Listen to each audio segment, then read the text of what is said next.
Uf, ya, listo. Estamos aquí. Chicos, buenas tardes, ¿cómo están? Hola, hola con todos. Hoy día, ¿cómo amanecieron? ¿Qué tal la mañana? ¿Qué han estado haciendo? Espero que ya hayan almorzado y que estén listos, preparados para la clase. Hoy día trabajamos nuestra última sesión porque hoy día hacemos la semana 18. Si bien es cierto, el otro miércoles también nos vamos a ver porque hay que hacer la semana de repaso, ¿ok? Pero oficialmente hoy sería pues la despedida porque terminamos con el temario, ¿no? O sea, hoy día ya terminamos todas las semanas, ¿ya? Terminamos con la semana 18, que es Historia del Perú, ¿ok? Así que buenas tardes con todos los chicos del aula 62, CEPRE, turno tarde. Son mi aula más calladita que he tenido, son mis alumnitos más tímidos, más reservados, más de repente observadores, pero no tan participativos, creo, me pareció. Ok. Pero está bien, ¿no? Está bien porque pues cada persona puede, ¿no? Ser como quiera ser. Así que no hay problema, ¿ok? ¿Qué les digo? ¿Qué les digo? No sé. Bueno, vamos a empezar la clase, pues, ¿no? A ver, ¿cuántos hay? ¿Cuántos asistentes tengo? Como 20 asistentes, ¿no? O sea que es poco. Ya. Bueno, ya se irán incorporando, me imagino, ¿no? Los siguientes minutos tendremos el salón ya completo, ¿no? Muy bien. Entonces vamos empezando la clase, pues, ¿qué les parece? Me parece que sí, ¿verdad? Ya, entonces, buenas tardes otra vez con todos. Bienvenidos a la clase y voy a comenzar a compartir la pantalla. ¿Ok? Bueno, si es que no me escucharan, me avisan, ¿ya? Me avisan porque si no, problemas. Problemas, problemas. A ver, vamos a compartir. Ups, acá, por aquí. Ok, chicos, ya estamos en la presentación. Vamos a dar inicio. Son las 2:35, así que estamos con los minutos exactos. Buenas tardes otra vez. Aula 62 de CEPRE, turno tarde. Hoy día trabajamos la 18 y la siguiente semana solamente entran para el repaso. ¿Ya?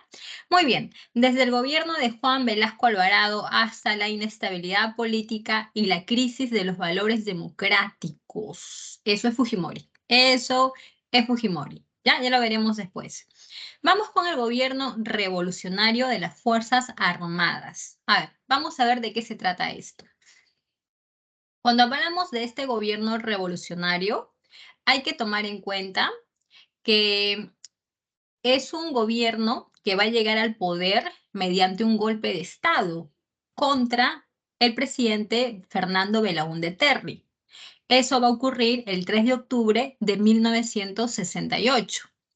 Este golpe de Estado es de tipo institucional porque va a ser perpetrado por el Comando Conjunto de las Fuerzas Armadas. Recuerda que esa institución fue creada en el segundo gobierno de Manuel Prado Ugarteche y las Fuerzas Armadas incluyen tanto el Ejército, la Marina y la Aviación. Así que estamos hablando de un golpe de Estado institucional. Fueron 12 años donde van a gobernar los militares, pero dos son los militares que toman el poder, ¿no? Y tú los conoces, ¿no? Juan Velasco Alvarado durante la primera etapa y el relevo va a ser por parte de Francisco Morales Bermúdez. Muy bien, dijimos que dieron golpe de Estado al presidente Belaúnde. ¿Por qué? ¿No? Porque es una muy interesante pregunta. Muy bien, eso nos lleva a remontarnos a esta empresa norteamericana llamada IPC, que era una empresa que aquí en el Perú explotaba nuestro petróleo de la hacienda La Brea y Pariñas, pero que durante muchos años, para nosotros los peruanos, la presencia de esa empresa significaba pues todo aquello que nos hacía sentir dependientes, ¿no? Subordinados al capitalismo norteamericano, porque esta empresa norteamericana tenía pues una serie de libertades para poder explotar nuestro petróleo y los gobiernos no hacían nada al respecto, ¿no? Porque esta empresa tenía deudas, no tenía un permiso legal para poder utilizar, ¿no?, la hacienda La Brea y Pariñas como un lugar para explotar el petróleo. Entonces, durante muchos años generó un malestar en la opinión pública, hasta que el presidente Belaúnde, cuando toma el poder, pues se compromete a darle una solución. Y esa solución fue ir a Talara a conversar con los representantes de esta empresa y llegar a un acuerdo. Este acuerdo es el siguiente, que a partir de esa fecha, el petróleo iba a ser administrado por una empresa peruana, la empresa petrolera fiscal peruana, mientras que la refinería de La Pampilla, que era pues todas estas maquinarias que se encargaban de licuar el petróleo, ¿no? Entonces, toda esta refinería iba a quedar con la IPC. Entonces, ese acuerdo a los peruanos nos pareció bastante justo, porque lo que nosotros queríamos era nuestro petróleo, ¿no? Que nuestro petróleo sea administrado por una empresa que sea peruana. Y efectivamente, en este acuerdo de Talara, ¿no?, en el acta de Talara, eso es lo que se estableció. Los peruanos recibimos la noticia muy bien, comenzamos a celebrar, hasta que pasaron un par de días de la empresa petrolera fiscal peruana, Ricardo Loret de Mola, hizo una denuncia a nivel, pues, así, pública, que una de las hojas del acta de Talara faltaba, la página 11, ¿ok? Ahora, ¿por qué y qué pasó con la página 11? Eso nos lleva otra vez al acuerdo del acta de Talara. Dijimos que la empresa peruana iba a administrar el petróleo y que la IPC iba a administrar la refinería. Pero yo pregunto, si yo tengo petróleo, necesito la refinería para poder licuar el petróleo, ¿no? Limpiar el petróleo. Y si tú tienes refinería, tú necesitas petróleo, pues sí o no. ¿Qué te sirve tener las maquinarias si no tienes petróleo? ¿A mí de qué me sirve tener petróleo si no tengo las maquinarias? Conclusión, vamos a hacer un nuevo trato. Yo, que soy la empresa peruana, te voy a vender el petróleo a ti, que eres la IPC. ¿Ok? Entonces, eso también fue parte del acuerdo, chicos. Ahora la pregunta sería, ¿a cuánto le íbamos a vender el petróleo a la IPC? ¿A cuánto, no? El barril de crudo de petróleo, ¿no? Porque lo íbamos a vender crudo, ya la IPC lo iba a licuar. ¿A cuánto se lo íbamos a vender? Nunca lo sabremos, porque los precios estaban en la página 11. Y esa es la página que fue arrancada del acta de Talara. Jóvenes, si arrancaron esa página es porque alguna información importante habrá tenido. Lo que todos los peruanos pensaron es que esa página contenía los precios acordados entre la IPC y la EPF, Empresa Petrolera Fiscal Peruana, que no hay que ser muy inteligente para darse cuenta de que si la página fue arrancada es porque esos precios que se establecieron eran muy por debajo de lo que el petróleo costaba a nivel internacional. O sea que ese acuerdo, una vez más, nos dejaba subordinados a los intereses de los capitales norteamericanos. Por eso es que le arrancaron. Ahora, chicos, eso fue lo que se rumoreó en ese momento, ¿no? Y generó un escándalo nacional, un escándalo muy fuerte.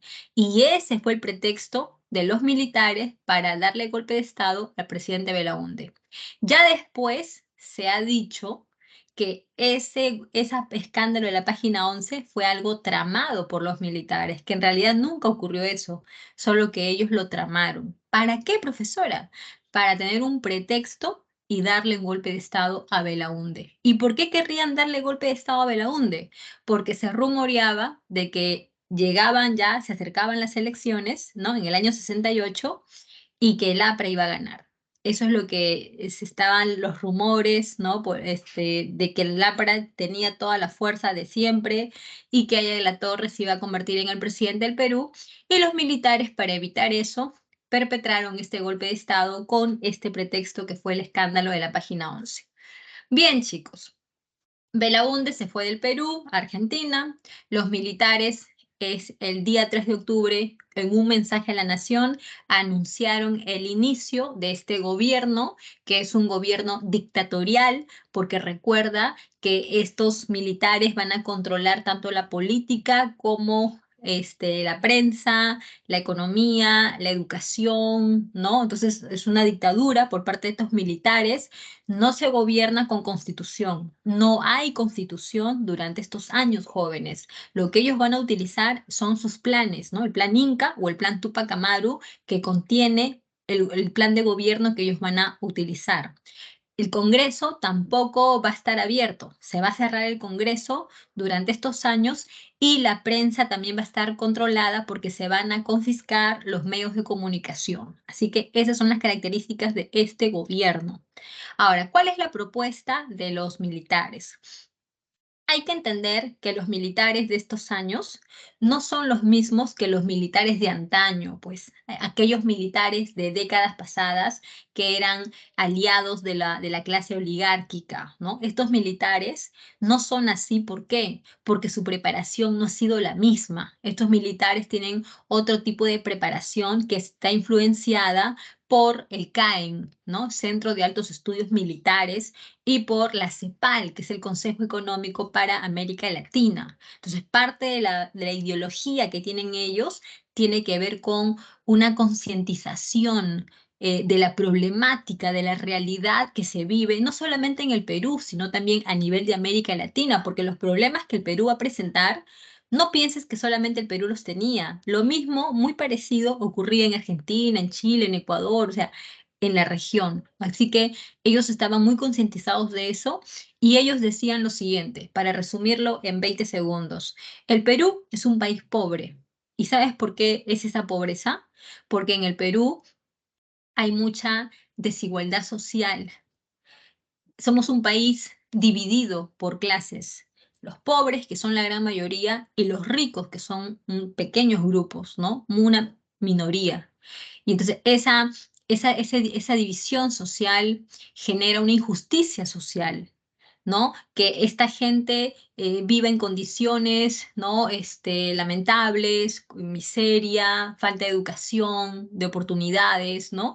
Y esta otra gente tenga todas las condiciones para poder lograr sus ambiciones y son los que gobiernan y ellos ejercen, ¿no? Entonces, poder. Entonces, hay una injusticia social que para los militares, para ellos, eso era el problema de nuestra pobreza, de nuestro subdesarrollo. Si tú quieres cambiar eso, hay que impulsar una doctrina de seguridad nacional, ¿no? Que es lograr integrar, ¿no? a la sociedad para así lograr el desarrollo económico.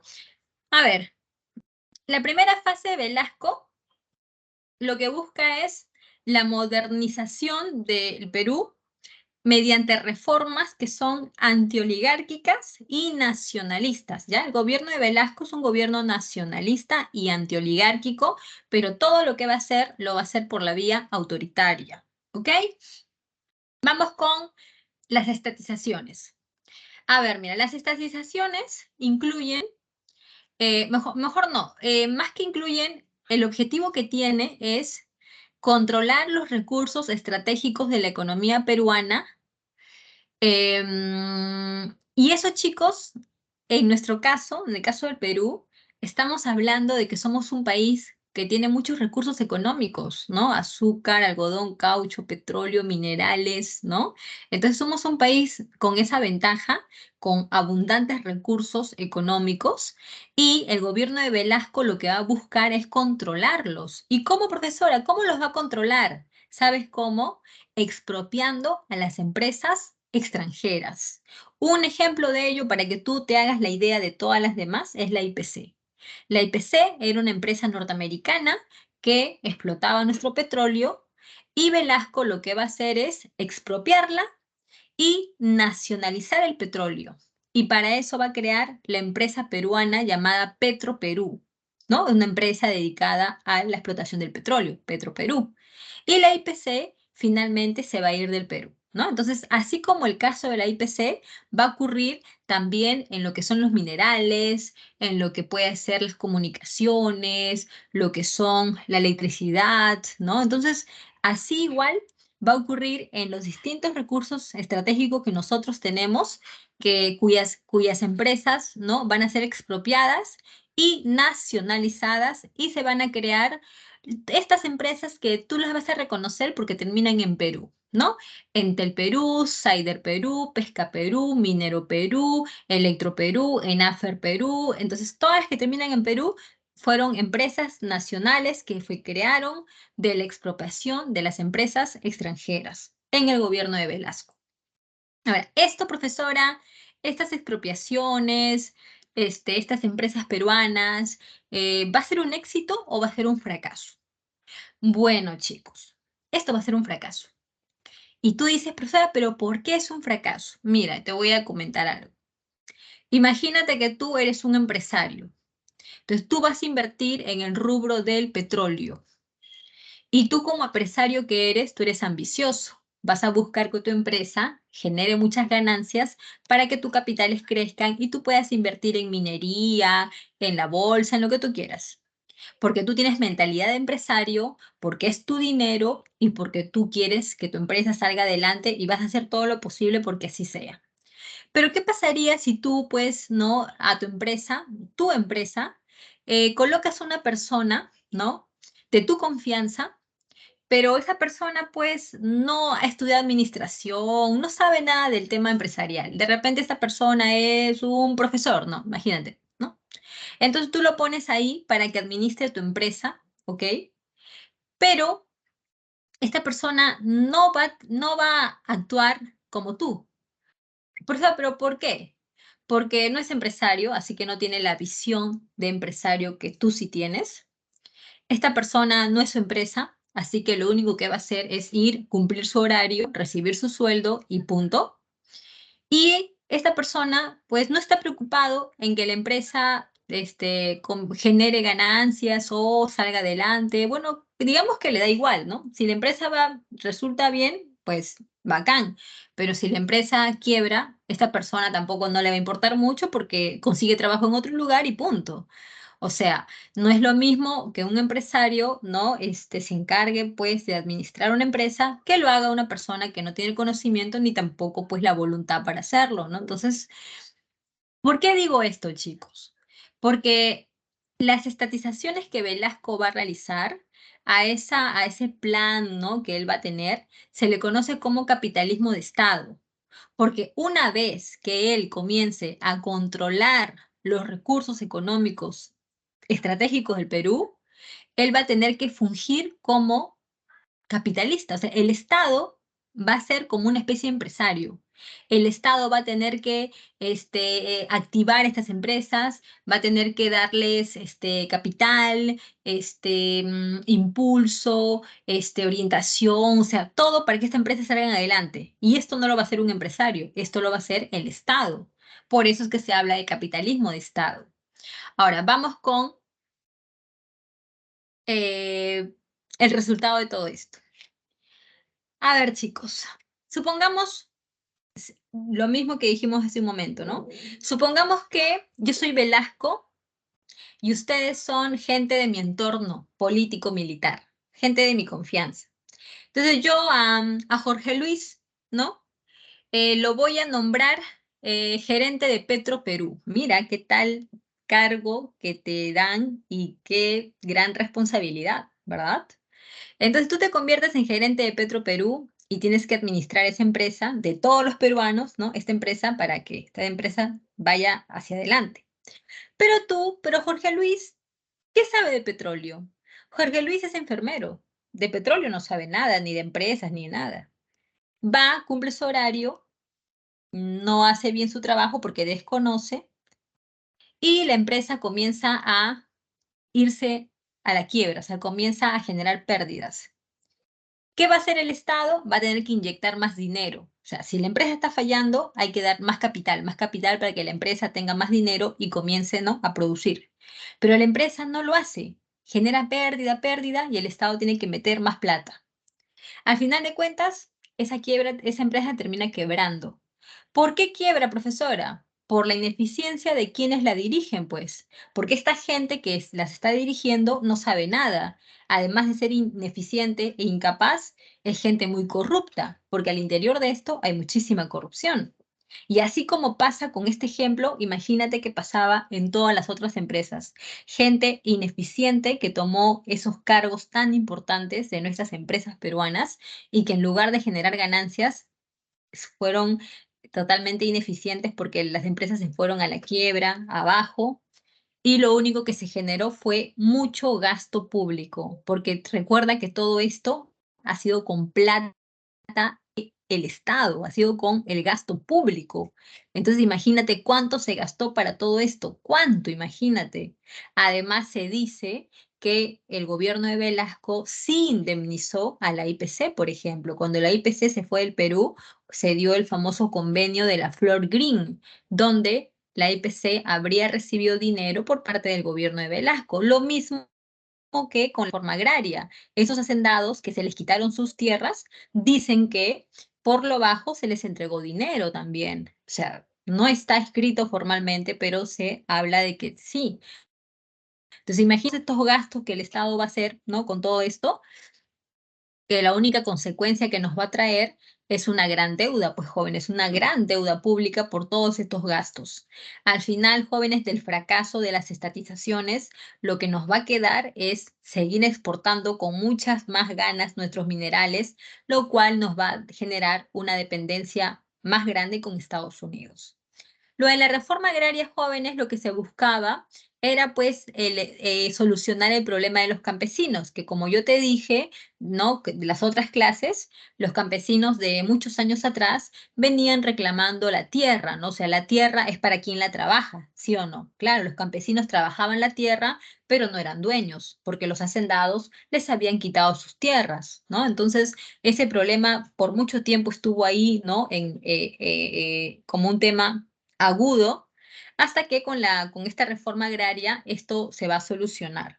Ahora, hay que tomar en cuenta que esta reforma agraria no solamente es para ver el tema de los campesinos, o sea, no solamente, porque adicionalmente recuerda que en esos años acá, tanto en el Perú como en América, bueno, Sudamérica, van a haber muchos grupos, ¿no?, izquierdistas que trataban de imitar la Revolución Cubana.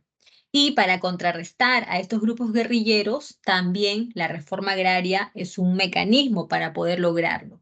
¿Por qué, profesor, es un mecanismo? Porque recuerda que los guerrilleros, donde eran fuertes, era en la sierra. ¿Y por qué en la sierra? Porque ahí a los campesinos los manipulaban diciéndoles que iban a lograr la reforma agraria, pero en verdad estos grupos, ¿no?, guerrilleros, lo único que buscaban era pues sus objetivos de grupo, ¿no? O sea, para lograr ambiciones políticas, pero a los campesinos los manipulaban nada más. Entonces, por eso es que esas guerrillas estaban en las zonas rurales, ¿no?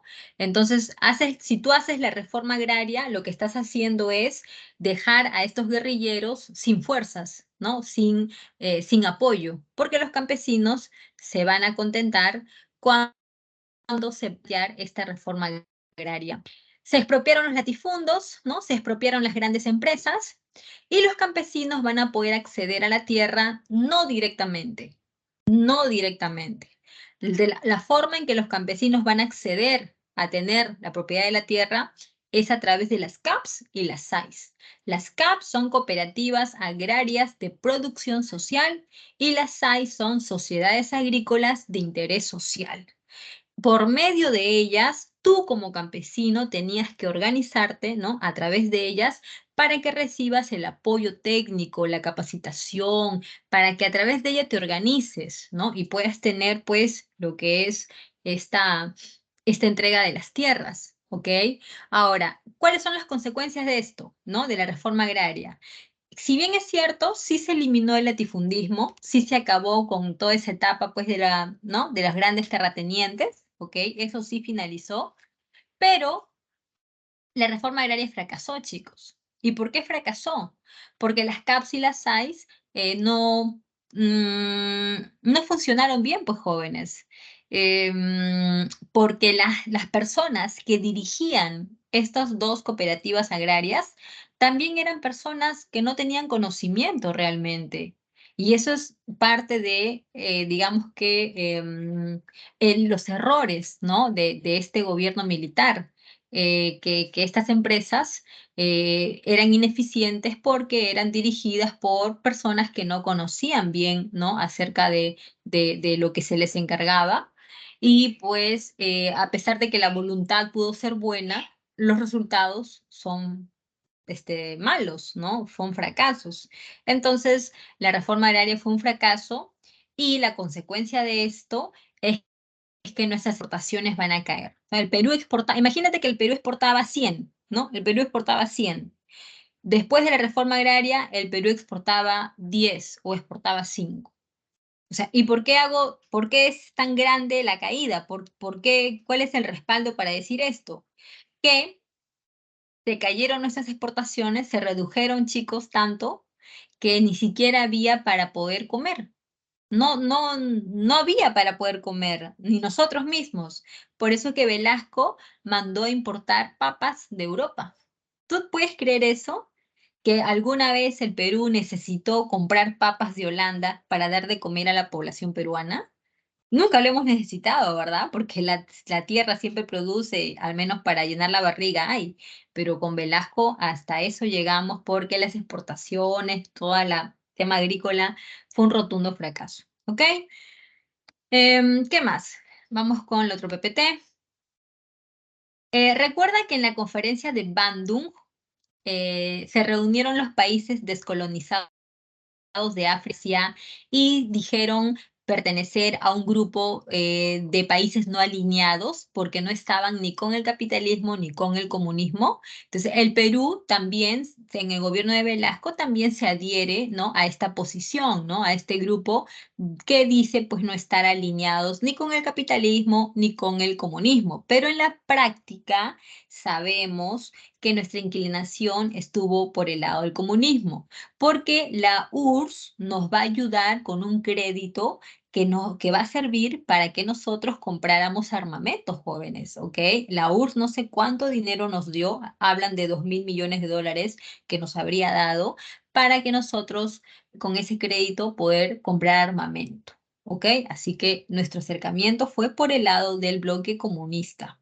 Hay tensiones bélicas con Chile, jóvenes. Inclusive se llegó a hablar de una posible guerra contra este país sureño, pero no hubo eso, ¿no? Pero sí se llegó a hablar de esto porque la idea de Velasco era reivindicar y recuperar las provincias que perdimos, pues, ¿no? Estamos hablando de Arica y Tarapacá. Entonces, Velasco tenía como que ese objetivo, ¿no? Pero no se va a lograr, ¿ok? La crisis del petróleo, jóvenes, nos va a afectar. ¿Recuerdas que te lo expliqué la semana pasada? Mira, si no te acuerdas, te lo vuelvo a explicar rapidísimo.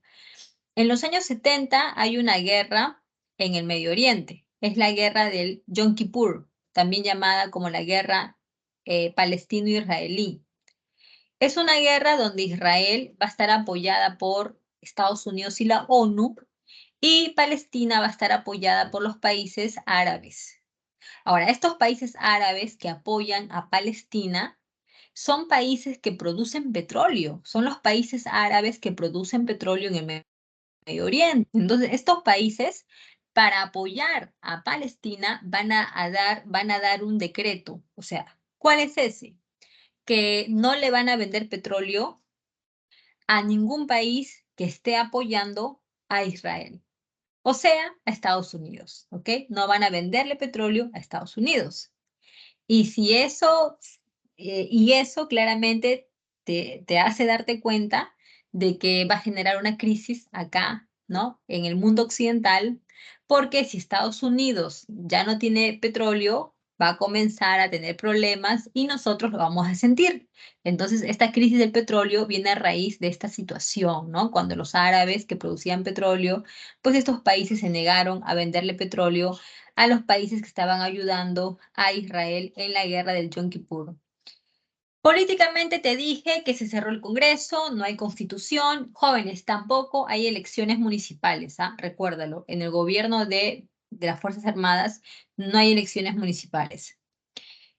Controlan todo, los ministerios, confiscaron los medios de comunicación y el Cínamos. Chicos, ustedes saben que la población, los peruanos, tenemos derecho a protestar, ¿no? A hacer huelga. Inclusive con Billinghurst hubo un reglamento general de huelgas, ¿no? Ahora, ¿qué pasaría si tuviéramos una entidad, una institución, una organización que se encargara de organizar, ¿no? De dirigir todas las protestas que se puedan presentar por cambiar un artículo de la Constitución o porque defiendo, no sé, rechazo la ideología de género o qué sé yo, cualquier protesta. Entonces, ¿qué pasaría si existiera un organismo que ayudara a organizar todos estos reclamos, demandas de la población, ¿no? Eso va a ser el Cínamo, jóvenes. El Cínamo, Sistema Nacional de Apoyo a la Movilización Social, supuestamente se creó para eso, para ayudar, dirigir, canalizar los reclamos de la población, ¿no? Pero en la práctica no fue así, porque en la práctica lo que el Cínamo va a buscar es manipular, controlar los intereses, ¿no? De los grupos que trataban de movilizarse. Entonces, la gente rechazó al Cínamos y lo vio como un organismo que debía desaparecer, ¿ya? Así que en los siguientes años el Cínamos también desaparece. Hay una reforma educativa, chicos, en donde el Perú inclusive va a ser reconocido por la UNESCO, porque vamos a tener una serie de medidas bastante buenas, ¿no? Como por ejemplo la creación de la educación inicial, que antes pues no existía, tú ingresabas de frente a la educación primaria y luego la secundaria, pero se crea la educación especial, al igual que la educación inicial y también la educación especial. Se establece la enseñanza bilingüe en las zonas rurales, ¿no? Porque en las zonas rurales se impartía los contenidos en lengua, en español, pues, ¿no? Pero no era pues lo que se esperaba, porque los niños, ¿no? De las escuelas rurales, su lengua madre era el quechua. Por lo tanto, en el gobierno de Velasco se plantea que la educación también tiene que ser en quechua, ¿no? O sea, una educación bilingüe, pues, ¿no? Que estos niños de las zonas rurales puedan aprender las dos lenguas, ¿no? Porque obviamente que les va a servir, ¿no? ¿Qué más? La creación del uniforme único, ¿no? Ese que era de color gris, ¿no? Con blusa blanca, con las medias grises, no sé, chicos, si ustedes han conocido ese tipo de uniforme.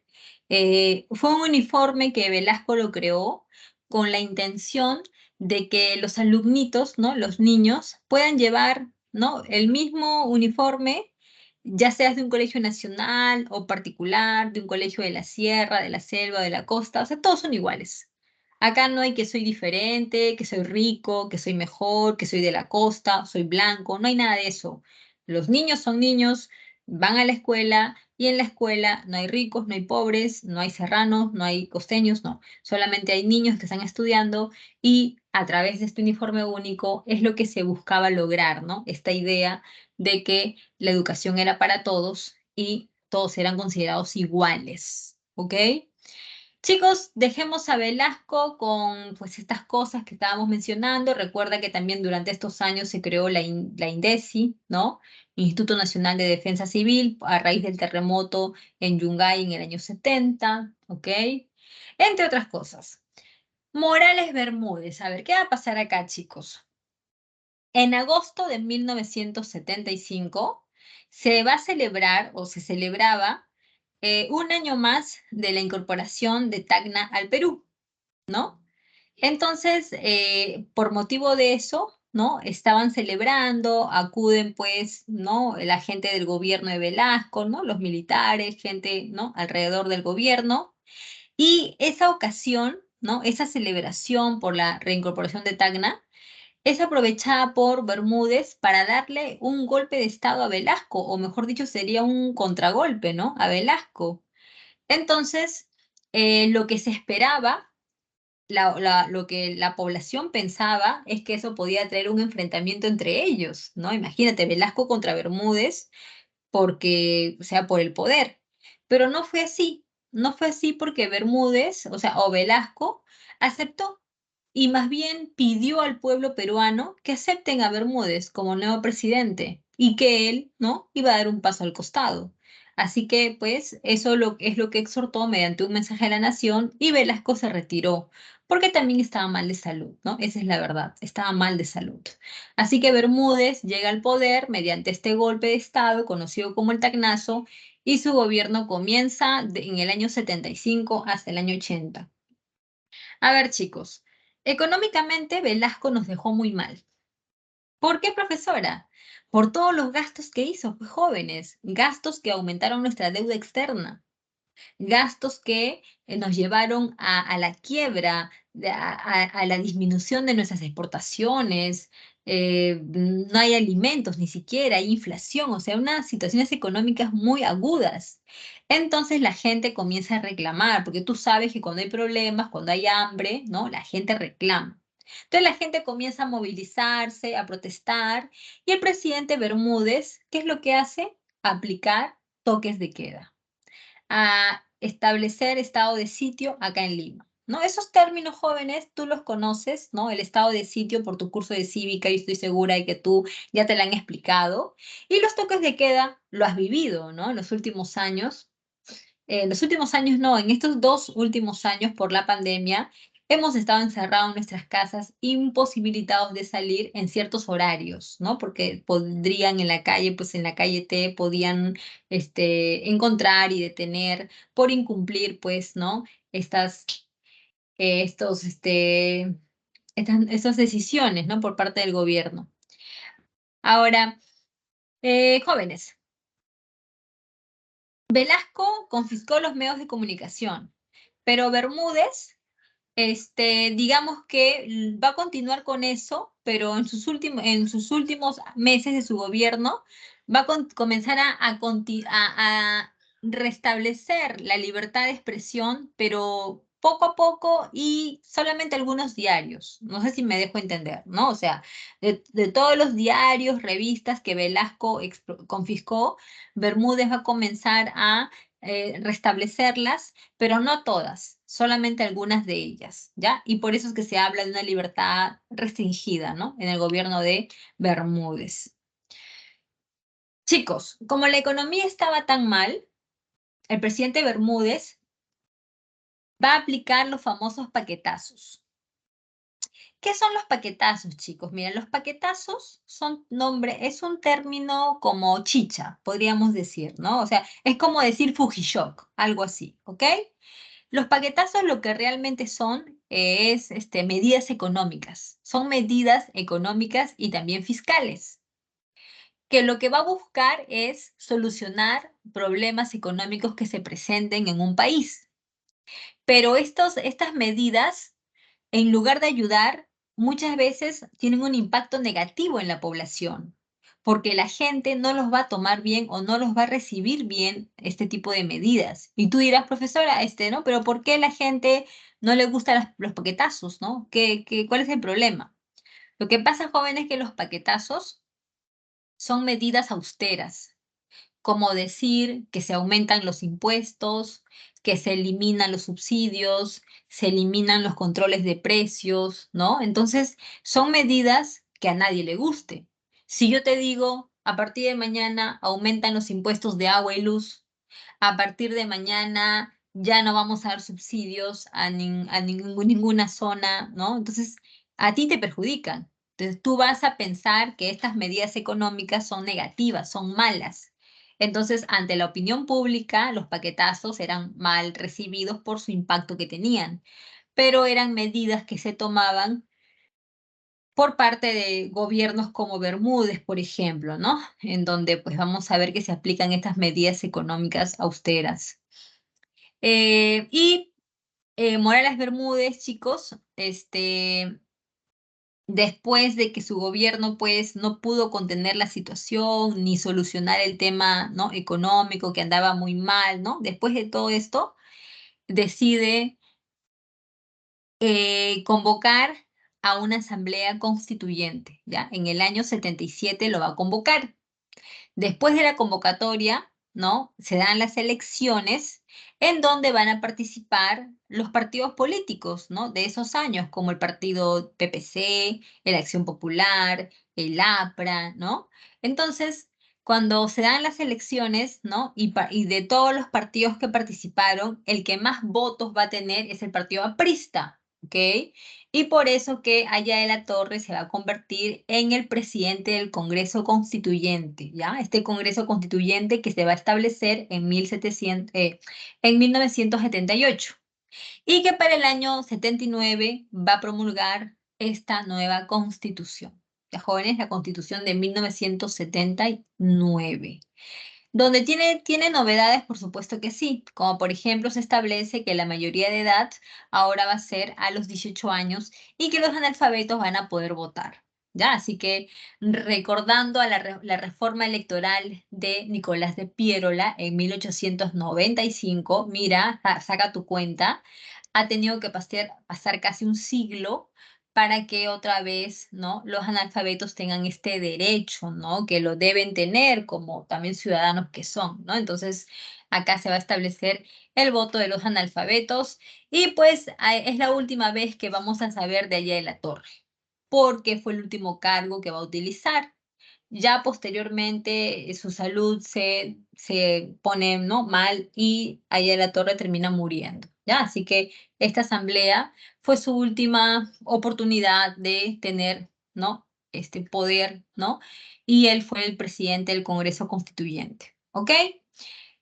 Chicos, dejemos a Bermúdez y vamos con los años 80. Déjenme tomar un sorbo de agua. Hace demasiada calor. Chicos, este calor da sueño. Está como que dando mucho calor y tengo miedo de que me dé sueño. ¿Qué dicen? A ver, ¿han dicho algo o no han dicho nada en el chat? Vamos a ver. Uy, qué calor. A ver qué dicen. Uy, se puso lento esto. Qué cólera me da cuando se pone lento. Y se puso negro. Uy, se puso negro. Ay, ahora sí. ¿Qué hay por acá? Nada, no hay nada. Está muerto el. No, acá está. Sí hay comentarios. Ajá. Por acá preguntan. A ver, vamos a ver desde el principio. ¿Qué han puesto? Ah, ya. Comienzan con Renzo. ¿Capitalismo de Estado es lo que hace China actualmente? No, Renzo, no es la misma fórmula, ¿no? Porque en China, su tipo de economía es capitalista. Lo que, mm, lo que llama la atención de China es que tiene una economía capitalista, pero políticamente es un gobierno comunista, o sea que es como algo mixto, ¿no? Políticamente comunista, económicamente capitalista. Claro, tiene apoyo, tiene mucha intervención del Estado, pero no es exactamente como lo de Velasco, que va a controlar todo de manera autoritaria, y lo peor es que fracasó, pues, ¿no? Fracasó. Mm, Jorge Luis, eso de Jorge Luis, Ricardo, lo puse como un nombre así que se me ocurrió en ese momento, pero no sabía si es que alguien se llama acá así. Fue una coincidencia nada más, ¿ya? Por si acaso, fue un nombre, pude haber dicho cualquier nombre, pero fue una coincidencia. Ya, en el año 80 se convocan elecciones y a pesar de que Belaúnde, su primer gobierno no fue del todo interesante, pero gana las elecciones porque en ese momento los militares están en crisis, o sea, la gente no confía en los militares. Han decepcionado porque sus gobiernos han sido pésimos. Así que los militares dejaron el poder y el señor Belaúnde volvió a ganar, ¿ya? Por segunda vez. El día que juramenta, ¿no? Belaúnde juramenta como presidente lo primero que hace es sacar su lapicero de su bolsillo y firma la devolución de los medios de comunicación a sus respectivos dueños. Ya, chicos, esa es su primera medida que demuestran que él estaba restableciendo la democracia en el Perú. Y claro que sí, ¿verdad? Claro, estamos de acuerdo. Esto de acá es una clara muestra de que se está restableciendo la democracia, ¿ok? Otra medida que también te vas a dar cuenta que también se está restableciendo la democracia es que se van a restablecer las elecciones municipales. ¿Ya, jóvenes? Se van a restablecer las elecciones municipales. Recuerda que en el gobierno de Velasco, los alcaldes se colocaban a dedo. Ya, tú eres alcalde de acá, tú de acá. Entonces eran elegidos por el gobierno de las Fuerzas Armadas. Y eso no es democrático, ¿sí o no? Claro que no. Entonces, con Belaunde se regresan, se restituyen las elecciones municipales acá en el Perú, pues, ¿ok? ¿Qué más? ¿Qué más decimos? A ver. Em, Vamos a lo económico, ¿ya? Ya vimos que se restableció la democracia, ¿no? Perfecto, bacán. Ahora vamos con lo económico. En lo económico, chicos, hay que tomar en cuenta que el presidente Belaunde va a buscar el apoyo del FMI, ¿no? El Fondo Monetario Internacional, y va a conversar lo que respectaba a nuestra deuda. ¿Ya? ¿Qué pasa con nuestra deuda? Nuestra deuda era muy grande, chicos, era demasiado grande por los gastos que el gobierno de Velasco había hecho. Y lo peor de que la deuda era muy grande, ¿sabes cuál es lo peor? Que no la estábamos pagando. ¿Y por qué no la pagábamos, profesora? Porque no teníamos plata, pues. Y mientras no la pagáramos, crecía más la deuda. Y eso era para nosotros un problema que crecía y crecía, pues no la pagábamos, aumentaba. Entonces, estamos diciendo que esa es nuestra situación en estos años. Ahora, vamos a ver. Em, Ante estos problemas, el presidente Belaunde, por recomendación de los organismos internacionales y de los Chicago Boys, ¿ok? Va a aplicar un conjunto de medidas que son ortodoxas o simplemente liberales. Puedes decirle ortodoxo, puedes decirle liberal, es lo mismo, ¿ok? La semana pasada les expliqué, jóvenes, cómo era el ortodoxo. Yo creo que sí, ¿no? O no les llegué a explicar. Bueno, si no les expliqué, se los recuerdo otra vez, ¿ok? Para que tú tengas la diferencia, ¿no? O sea, imagínate que tú quieres,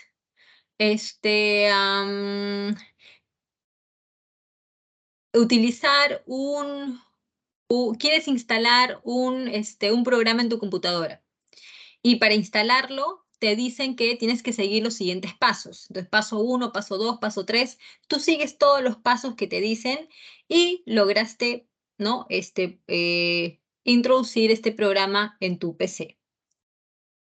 Pero, ¿qué pasaría si tú dices, no, yo no voy a utilizar los pasos que me están indicando?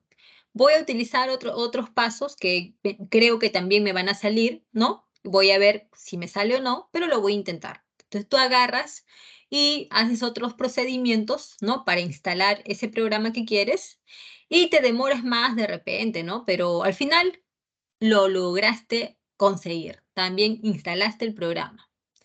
¿Por qué digo esto? Esas personas que siguen esos pasos para instalar un programa es lo que vendría a ser como la idea de un plan ortodoxo, porque lo que estás haciendo es seguir los procedimientos que todo mundo sigue, seguir por el mismo camino que el resto también.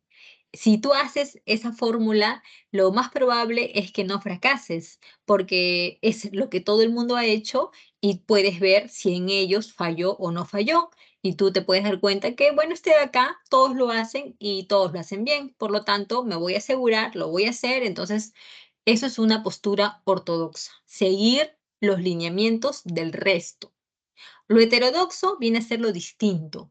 Cuando tú instalas tu programa con otros procedimientos, te demoras más, pero al final también te sale. Eso es lo heterodoxo, porque estás haciendo algo nuevo que nadie conoce, que nadie ha probado. Tú lo estás haciendo por primera vez y te puede salir bien, pero también te puede salir mal. O sea, hay un riesgo. Pero entonces, para que tú puedas, ¿no? Ahora, ¿por qué decimos que estas medidas son ortodoxas? Porque acá en América Latina, lo que van lo que van a poner en práctica los gobiernos son economías de tipo liberales. Y el Perú también va a poner en práctica una economía liberal. Por eso decimos que son medidas ortodoxas, porque lo que el Perú va a hacer es seguir la propuesta económica del resto de países de la región de Sudamérica. ¿Por qué todos practican este modelo de tipo liberal? ¿Por qué? Porque así lo recomendaban los organismos internacionales y los famosos Chicago Boys, que estamos hablando de un grupo de economistas que se educaron en la Universidad de Chicago, ¿no? Estados Unidos, y que posteriormente vinieron acá a Sudamérica a hacer pues un conjunto de, digamos, reformas, ¿no? Recomendaciones, ¿ya? Para aplicar un tipo de economía de tipo liberal. Así de simple. Lo que los Chicago Boys te van a recomendar es que tú apliques una economía liberal y punto, ¿ok? Ya lo demás ya es muy más específico. Se establece el INTI como moneda, chicos, desaparece el sol, ¿no? El sol de plata y tenemos, bueno, el sol de oro, ¿no? Y tenemos que se reemplaza por el INTI. Y se continúan con las obras públicas, ¿no? Por ejemplo, la carretera marginal de la selva, ¿no? ¿Recuerdas esa carretera marginal de la selva que también se le va a llamar Fernando Belaúnde Terry? Ya, entonces eso se va a continuar, ¿ok? Este programa Cooperación Popular, en donde el Estado, ponía la logística, los materiales, la mano de obra calificada y las poblaciones, ¿no? Ponían su mano de obra para lograr, pues, digamos, obtener, ¿no? Em, obtener la construcción de una posta o de un, no sé, un camino o un colegio, ¿ok? Así que ese es el programa Cooperación Popular que el presidente Belaúnde va a impulsar tanto en su primero como en su segundo gobierno, ¿ok? ¿Qué más? A ver, este, lo internacional. En lo internacional, chicos, vamos a ver que vamos a apoyar a Argentina con armamento, con ejércitos, para su guerra contra Inglaterra por la posesión de las Islas Malvinas. Pero sabemos el resultado va a ser favorecedor a Inglaterra, ¿no? Porque Argentina va a perder esta guerra, pero lo importante es que el Perú ayudó a este país, ¿ya? Con armamento para que soportaran esta guerra contra Inglaterra. Ahora, el tema con Ecuador es un tema recurrente, jóvenes. No es algo que te sorprenda. No te debe sorprender. Inclusive algunos dicen que el tema con Ecuador no está cerrado. No está cerrado. Eso significa que si acá en unos años, 10, 20 años, hubiese un problema con Ecuador, no tendrías que sorprenderte. Porque con ese país hemos tenido enfrentamientos desde que nos independizamos, ¿ya? Así que, ¿cuál es el problema ahora? El problema es, acá te voy a enseñar, mira, el mapa de Fujimori nos va a servir. Bueno, acá está. Mira, ¿ves esta zona de acá de la cordillera del Cóndor? Esta zona de la cordillera del Cóndor es zona que nos separa de Ecuador. Ese es el límite. Ahora, imagínate que unas avionetas peruanas estén sobrevolando la zona de la cordillera del Cóndor, pero dentro de nuestro territorio, ¿no? Así como donde estoy poniendo el cursor, ¿no? Imagínate que nuestra avioneta está ahí, donde he puesto el cursor. Está en nuestro territorio, ¿sí o no? No hay ningún problema, ¿ok? Pero ¿qué pasaría si de pronto nuestra avioneta es atacada desde el suelo? O sea, desde el suelo nos comienzan a disparar. Entonces nosotros decimos, pero ¿qué pasa, no? O sea, ¿quién nos está disparando si acá, al interior de acá es Perú y todos somos peruanos? ¿Quién nos puede disparar? Entonces, cuando vamos a pedir, ¿no? A investigar, ¿no? Resulta que los que nos dispararon eran ecuatorianos. Y la pregunta, ¿por qué nos dispararon? Ellos van a responder que nos dispararon porque nosotros estábamos sobrevolando territorio ecuatoriano, lo cual a nosotros nos sorprendió muchísimo porque estábamos convencidos de que no era territorio ecuatoriano, sino peruano. Entonces el presidente Belaúnde fue a la zona, se llegaron a revisar los tratados internacionales de años anteriores, ¿no? Se hizo las mediciones y se descubrió una cosa. Se descubrió que los ecuatorianos se habían metido en nuestro territorio y habían construido un destacamento militar al cual lo habían llamado Paquilla, porque el nombre Paquilla es el nombre de una localidad ecuatoriana que sí existe, ¿ya? Sí existe. Entonces, vamos a ver que los ecuatorianos eran los que se habían metido en nuestro territorio y por eso nos habían atacado, porque pues nosotros estábamos volando en esa zona. Así que el presidente Belaúnde, este problema, ¿no?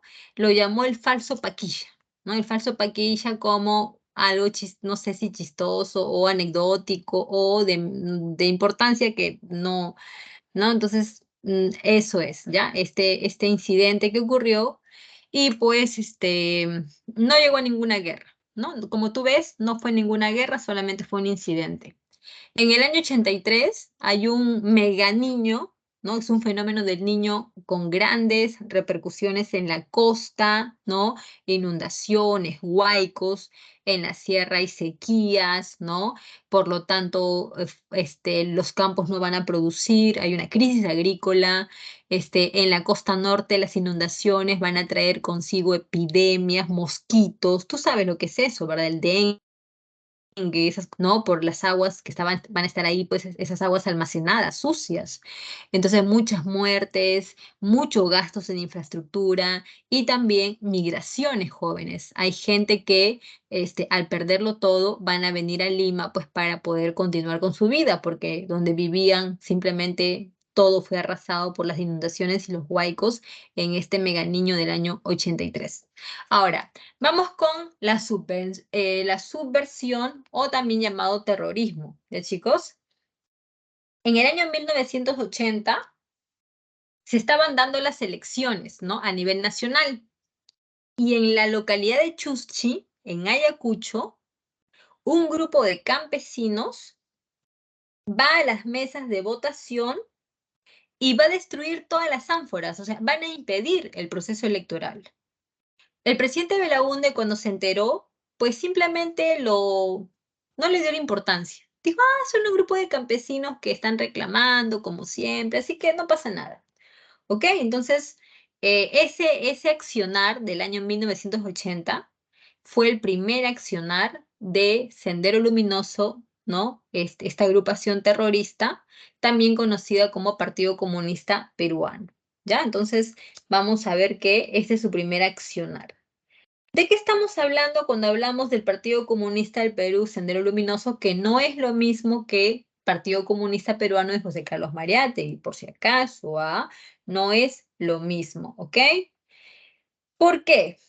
Porque, jóvenes, ¿por qué no? O sea, el partido que fundó Mariátegui es un partido que con el tiempo, cuando muere Mariátegui, ¿no? Este partido de Mariátegui, tras su muerte, va a comenzar a ramificarse, ¿no? Y de esas ramificaciones, una de ellas va a dar origen a la aparición de Sendero Luminoso, que no es lo mismo, pues como te vuelvo a repetir, sino que es como nació de un divisionismo que hubo al interior de este partido de antaño, ¿ok?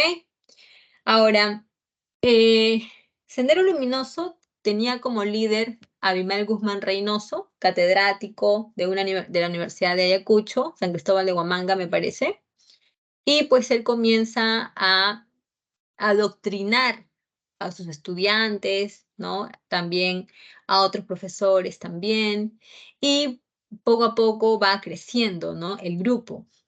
Luego, en la zona de la sierra, comienza a captar a los campesinos.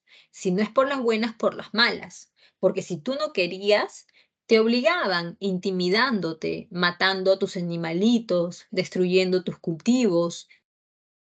destruyendo los caminos, los puentes, pintando las fachadas de las casas. Entonces era una forma de intimidarte para que tú te termines convirtiendo en parte de esta agrupación, ¿ok? Entonces, este Sendero Luminoso, ¿no? Lo que va a buscar aquí en el Perú es acabar con las instituciones peruanas, porque según ellos, estas instituciones peruanas eran burguesas. Entonces, ellos están en contra de eso y van a querer lograr, pues, ¿no? Tomar el poder, pero mediante una revolución armada, una lucha armada, ¿no? El mismo estilo que Mao Zedong en Chile, así, ¿no? En Chile, en China. Entonces, ellos van a buscar, ¿no? Ese objetivo y su accionar va a comenzar en la sierra, pero luego va a llegar también hasta la costa, ¿no? Acá a la capital también va a llegar en los siguientes años. En el caso del MRTA, Jóvenes Movimiento Revolucionario Tupac Amaru, estamos hablando de una organización que además de ser marxista, leninista, también es guevarista, ¿ya? Guevarista, porque la forma como se organiza esta agrupación es como de guerrilla también, ¿no? Y guevarista se refiere al pensamiento de Ernesto Guevara, el famoso Che Guevara.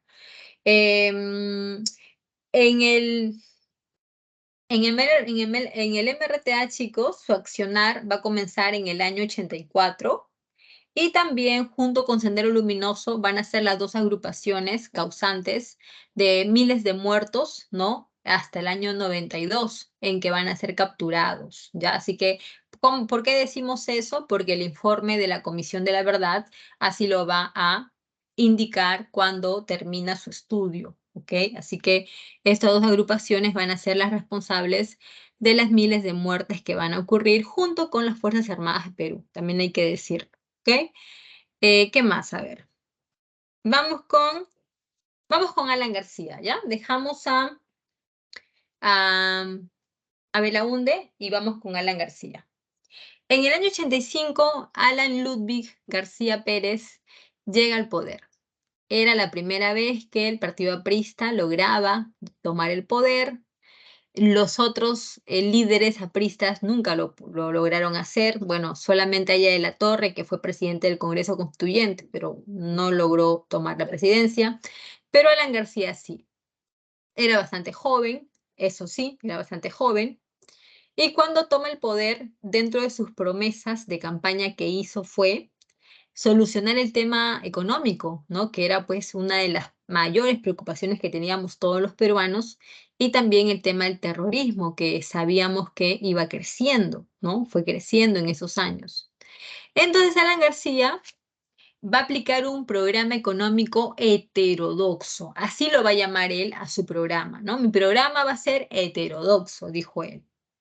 ¿Qué significa heterodoxo, jóvenes? ¿O cómo es esto? Ya te lo expliqué, ¿verdad? Hace unos minutos yo ya te expliqué en qué consiste un programa heterodoxo. Significa que no vas a seguir los lineamientos que te van a recomendar, sino lo que tú vas a hacer es algo totalmente distinto. Y en este caso, Alan García, el tipo de economía que va a aplicar no es neoliberal. No, pues neoliberal es Belaunde. De él no es neoliberal, de él es más proteccionista. ¿Ya? ¿Y en qué consiste eso? Una serie de medidas donde se va a gastar mucho dinero público. Va a haber un gran gasto público para implementar las medidas de Alan García. Primera medida, aplicar subsidios. Segunda medida, aumentar salida, controlar los precios y el tipo de cambio. Cuarta medida, crear el dólar MUC. ¿Ya? En el dólar MUC, chicos, nos vamos a detener un minuto. Significa dólar del mercado único de cambio. Y estamos hablando de un dólar subsidiado por el Estado. ¿Qué significa eso, profesora? A ver, mira, el dólar cuesta 3,50 soles, ¿no? Imagínate, ahorita está un poco más, ¿no? Pero 3,50 le vamos a poner.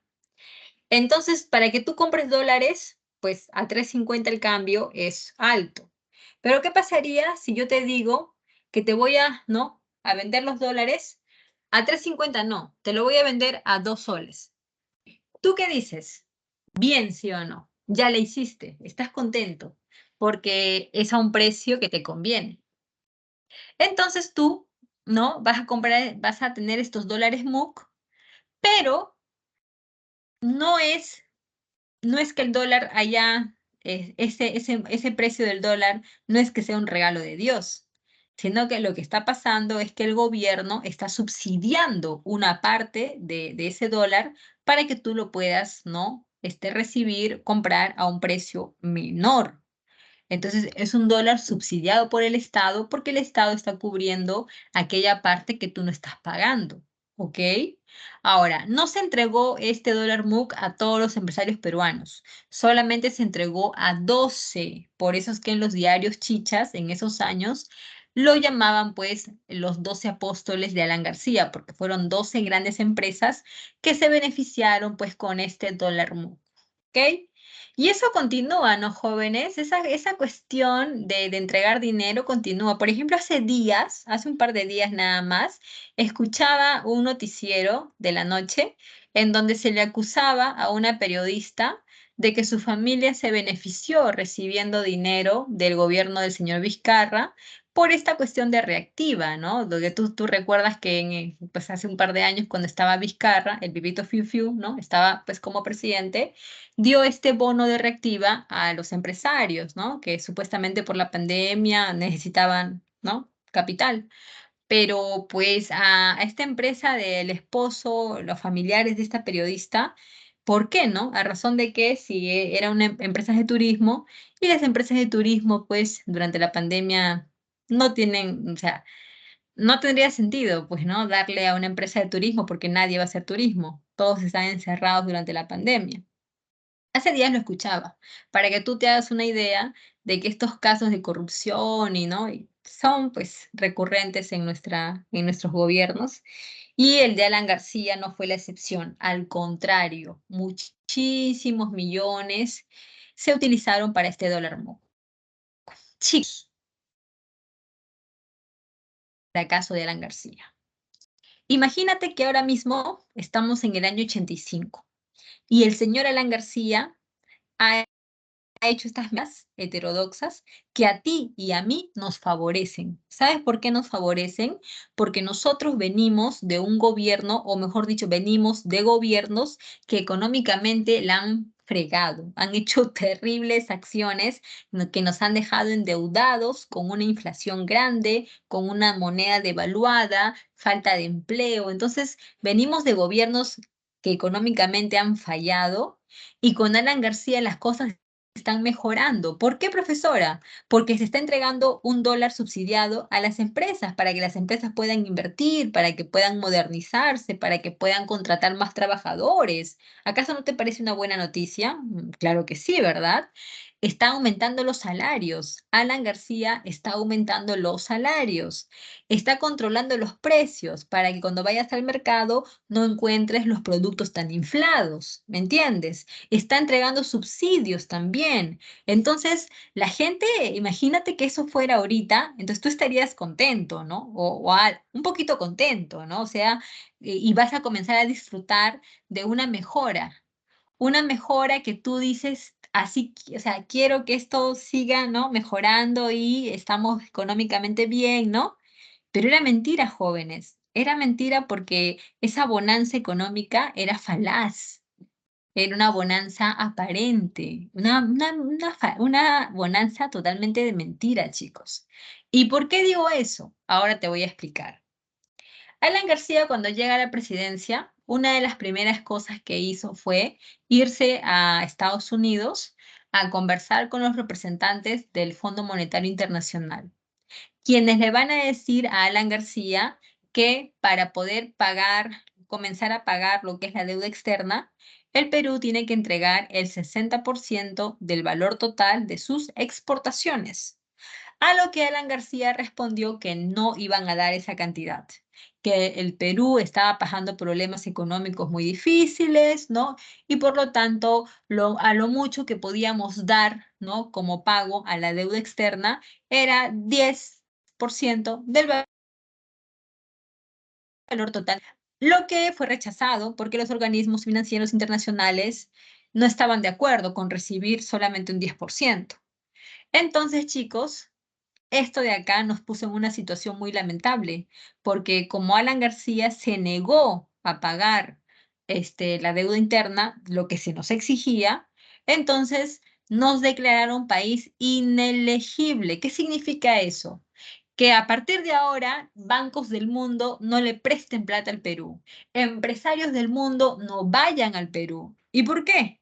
Porque el Perú es un país que debe, que no quiere pagar su deuda y que no quiere pagar su deuda, y es un país que no te da confianza ni seguridad, así que no vayan. Como diría este cómico Melcochita, no vayan, ¿ok?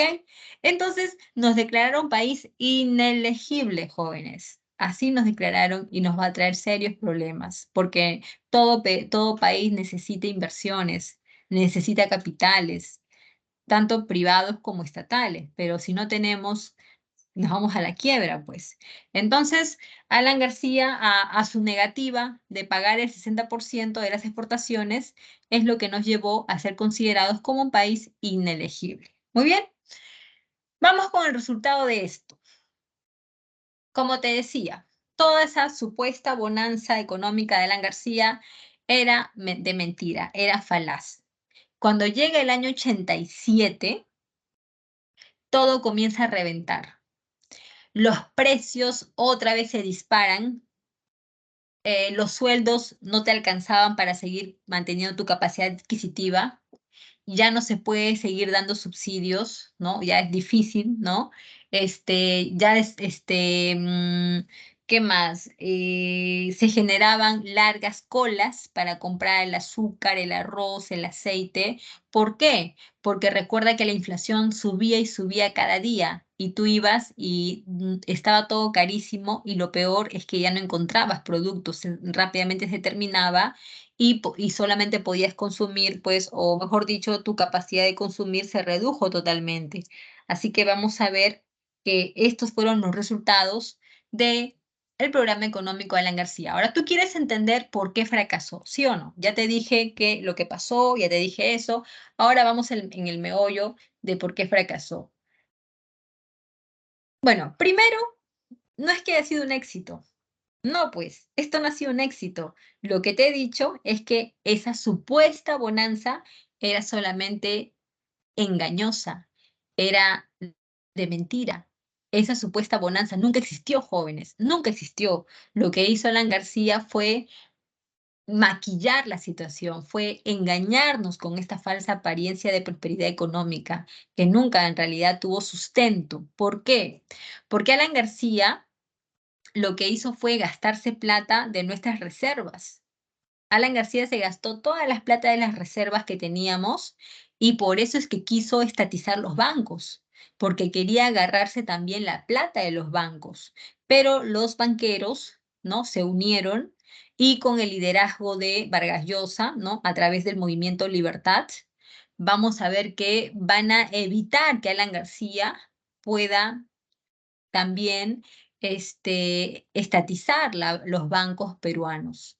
¿Ya? Entonces, eso fue un fracaso, pero Alan García lo trató de hacer porque, como te vuelvo a repetir, su gobierno fue una bonanza totalmente de mentira. Alan García realizó muchos gastos, ¿no? Con las subsidios, control de precios, de tipo de cambio, dólar MUC, porque todo fue una sarta de corrupción, ¿no? Entonces, muchos gastos y inclusive llegó a ser emisión inorgánica de dinero. ¿Cómo es eso, profesora? Tú sabes que el organismo que emite los billetes y monedas es el BCR. Si el BCR emite un nuevo sol, significa que al interior de sus reservas tiene un nuevo sol que respalda a lo que está circulando. Si el BCR emite 1.000 millones de soles y los pone a circular, significa que al interior de sus reservas tiene 1.000 millones de soles que respaldan esos 1.000 que están circulando.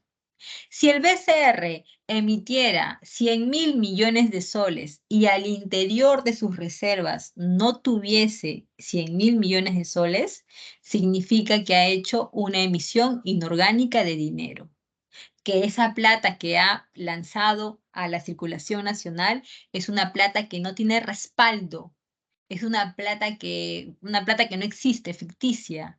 Entonces, a eso se le llama emisión inorgánica y los medios chichas lo llamaron la maquinita, porque en conclusión, Alan García hizo plata, pero sin respaldo. Y con esa plata es que Alan García lo utilizó para aumentar los salarios y para el tipo de cambio y todo eso, ¿no? Y toda la plata también que se robó, todo eso.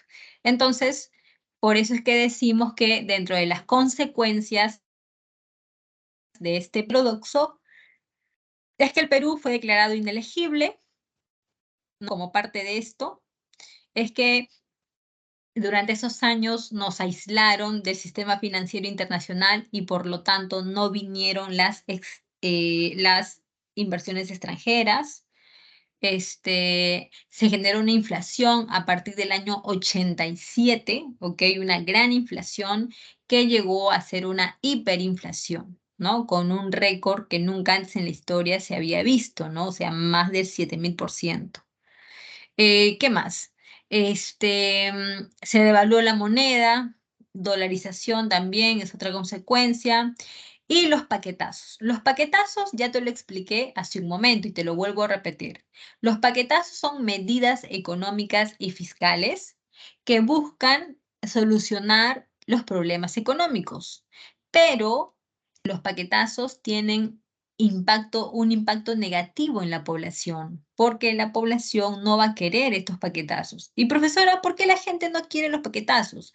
Porque los paquetazos son medidas austeras, como por ejemplo aumentar los impuestos, como por ejemplo eliminar los subsidios y los tipos de cambio. Entonces yo te pregunto, si tú fueras una persona que vive en esos años y de pronto se acaban, digamos que te imponen medidas así austeras, ¿tú estarías a favor o en contra? Estarías en contra, ¿no? Porque a nadie le gusta que les quiten el apoyo, ni que, digamos, no les gusta que aumenten los impuestos, ¿no? O ese tipo de cosas. Por eso que estos paquetazos fueron medidas impopulares que supuestamente trataban de revertir la situación, pero en la práctica eran eran ineficientes, ¿no? Estos famosos paquetazos que se van a dar. Al último año del gobierno de Alan García se declaró en bancarrota, jóvenes. Bancarrota. ¿Has escuchado eso? Que un gobierno se declara en bancarrota. Eso porque el programa de Alan García fue un total fracaso, ¿no? Luego, más adelante, él va a decir que eso fue un fracaso porque él era muy jovencito, ¿no? Jovencito, por eso es que su primer gobierno fue un fracaso, ¿no?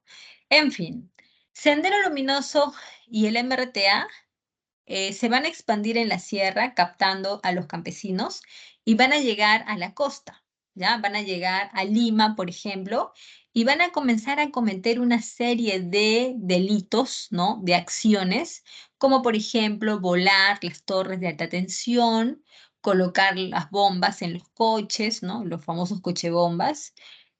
Asesinatos selectivos, ¿no? Por ejemplo, dar muerte a fiscales, a jueces, a alcaldes, ¿no? Organizadores de programas populares, entre otros, ¿no? Sendero Luminoso no mata a cualquiera, mata solamente a personas que para ellos son personas estratégicas importantes, ¿ya? Así que son asesinatos selectivos.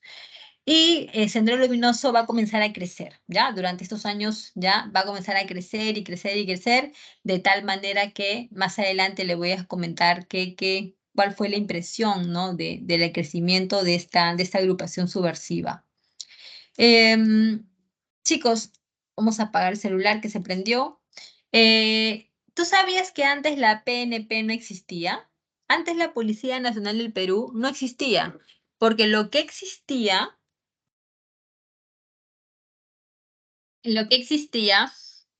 eran tres tipos de policías: la Guardia Republicana, la Guardia Civil y la Policía de Investigaciones, que en el gobierno de Alan García se van a unir y van a formar la PNP, ¿ya? Así que es obra de Alan García, puntito para él, ¿ok? Otra cosa que también va a impulsar Alan García son los PAT.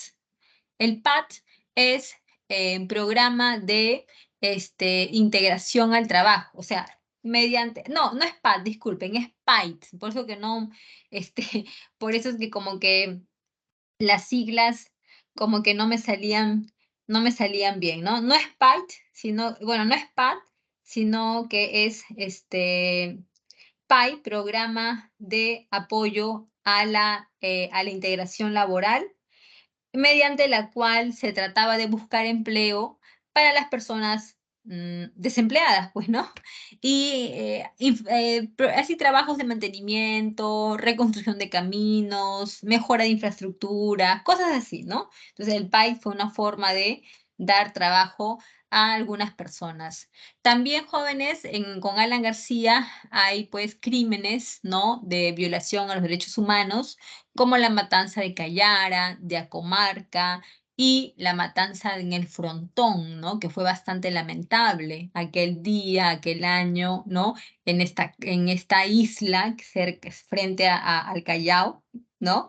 En esta isla donde se construyó una cárcel de máxima seguridad, los presos se amotinaron y producto de ello los guardias que estaban ahí los debelaron a todos, ¿no? Los mataron. Entonces, esa es la famosa matanza del Frontón, que obviamente si tú eres un chico consciente te vas a dar cuenta que es una violación a los derechos humanos, ¿no? Por parte de este presidente García, porque él es el responsable de eso. No dudes, muerte que hay perpetrado por el ejército, por los policías, por un comando paramilitar, ¿no? ¿Quién es responsable? Presidente, pues. Ya está, no hay nada más que decir. Así como ahora la señora Dina Boluarte sería la responsable de las muertes que se ocasionaron en estos últimos meses de las protestas. No sé, si todos lo vemos de esa manera, pero sí una gran cantidad de personas vemos de esa manera ¿no? Estos casos de muertes que se han dado. Hay que recordar, chicos, que, ¿cuál sería la palabra? No hay derecho de matar. Profesora, pero es un delincuente que cumple su condena, porque las leyes dicen de que no se puede actuar así. Claro, y jóvenes, cuando lo analizas tiene mucha razón, ¿no? A veces nosotros podemos hacer comentarios porque nos indigna la situación de delitos, inseguridad ciudadana, ¿no? Decir que lo maten, ¿no? A un asesino, a un delincuente. Pero ¿qué pasaría si alguna vez dan muerte a una persona acusada de un delito y después investigan más o aparecen nuevos testigos y se da que esa persona era inocente? Entonces, por eso es que hay que, ¿no? Entender que las leyes, este, defienden la vida y no la muerte. Entonces, con estas personas, ¿no? De las cárceles, a pesar de que no son las mejores personas que nosotros quisiéramos ver, pero tampoco hay derecho a que un gobierno los mate, pues, ¿no? Es la verdad, ¿ok? ¿Qué más? A ver, por acá vamos llegando a Fujimori, ¿no? Bueno, vamos con Fujimori. Jóvenes, el gobierno de Alan García terminó. ¿Qué más te García? A ver, un gobierno muy corrupto, chicos, muy corrupto. En el año 87, el alcalde de Lima, ¿sabes quién fue? Jorge del Castillo. ¿Y sabes quién es Jorge del Castillo? Chicos, ustedes saben, a ver, no me digan quién es, solamente díganme si ustedes saben quién es Jorge del Castillo, de quién estamos. ¿Ah? ¿Saben de quién está? ¿Qué me has puesto, Renzo, ahí? ¿Quién es Oxenford? Ustedes ven tele, ¿no? Yo no suelo ver tele, chicos. ¿Ah? Yo veo tele, pero por una cuestión, así que estuve pasando por mi sala y vi que la tele estaba prendida y me quedé 2 minutos viendo algo, pero después no miro tele, pero absolutamente, chicos, no miro. ¿Qué hago yo? Estudio, estoy cocinando, estoy limpiando, estoy haciendo cositas, pero no miro tele. Hasta el Netflix sí puedo ver, ¿no? Voy cocinando y voy escuchando alguna serie de Netflix, pero tele casi no miro. Pero ustedes parece que un poquito más. Ya, por acá me dicen que sí saben quién es Jorge del Castillo. Por supuesto, jóvenes, Jorge del Castillo es un congresista, ¿no? Pero alguna vez también fue alcalde de Lima. En el año 87 fue alcalde de Lima y obviamente que Alan García lo ayudó para que pueda ganar las elecciones. Y como parte de a impulsarlo a ganar, se prometió y, esta obra del tren eléctrico, ¿no? El famoso Metro de Lima, que fue una promesa de Jorge el Castillo, ¿no? Jorge el Castillo dijo, si yo gano las elecciones, soy alcalde de Lima, vamos a hacer el tren acá en el Perú, ¿no? El tren, el Metro de Lima. Y ganó las elecciones Jorge el Castillo, ¿no? Ganó las elecciones, pero como tú sabes, lo del tren eléctrico quedó ahí, porque no se construyó nada, solamente quedaron algunas, ¿no? ¿Cómo se llaman? Unas columnas nada más. Yo recuerdo que cuando yo era así como que de la edad de ustedes, ¿no? Yo tenía 17, tenía 18, recuerdo menos de repente. Yo comencé a salir de mi entorno escolar, solamente conocía mi casa y el colegio y ya comencé a trabajar así. Y de los Olivos me iba hasta Chorrillos, ¿no? O cualquier otro lugar, ¿no? Y pasaba por aviación, me acuerdo, ¿no? Por aviación y yo miraba unas columnas grandes, ¿no? Grandes. Yo decía, ¿esas columnas para qué son? Decía, estas columnas qué raro, son unas columnas ahí. Y esas eran las columnas del tren eléctrico, pues, que quedaron ahí, o sea, abandonadas porque Alan García lo prometió con Jorge del Castillo, ¿no? Para su alcaldía, pero no lo hicieron. Pero la plata sí la cobraron. ¿Han escuchado hablar de la venta de los aviones Mirage? ¿Han escuchado hablar de eso? Los aviones Mirage eran unos aviones franceses que se habían mandado a comprar desde el gobierno de Belaúnde. Entonces, Alan García lo que hizo fue anular la compra, pero en realidad la compra no fue anulada totalmente, sino que algunos aviones fueron regresados, ¿no? Y la otra parte fueron revendidos en el Medio Oriente, ¿no? Un traficante de armas libanés compró esos aviones porque recuerda que durante esos años en el Medio Oriente se estaba dando la guerra de Irak contra Irán, ¿no? La famosa primera guerra del Golfo Pérsico.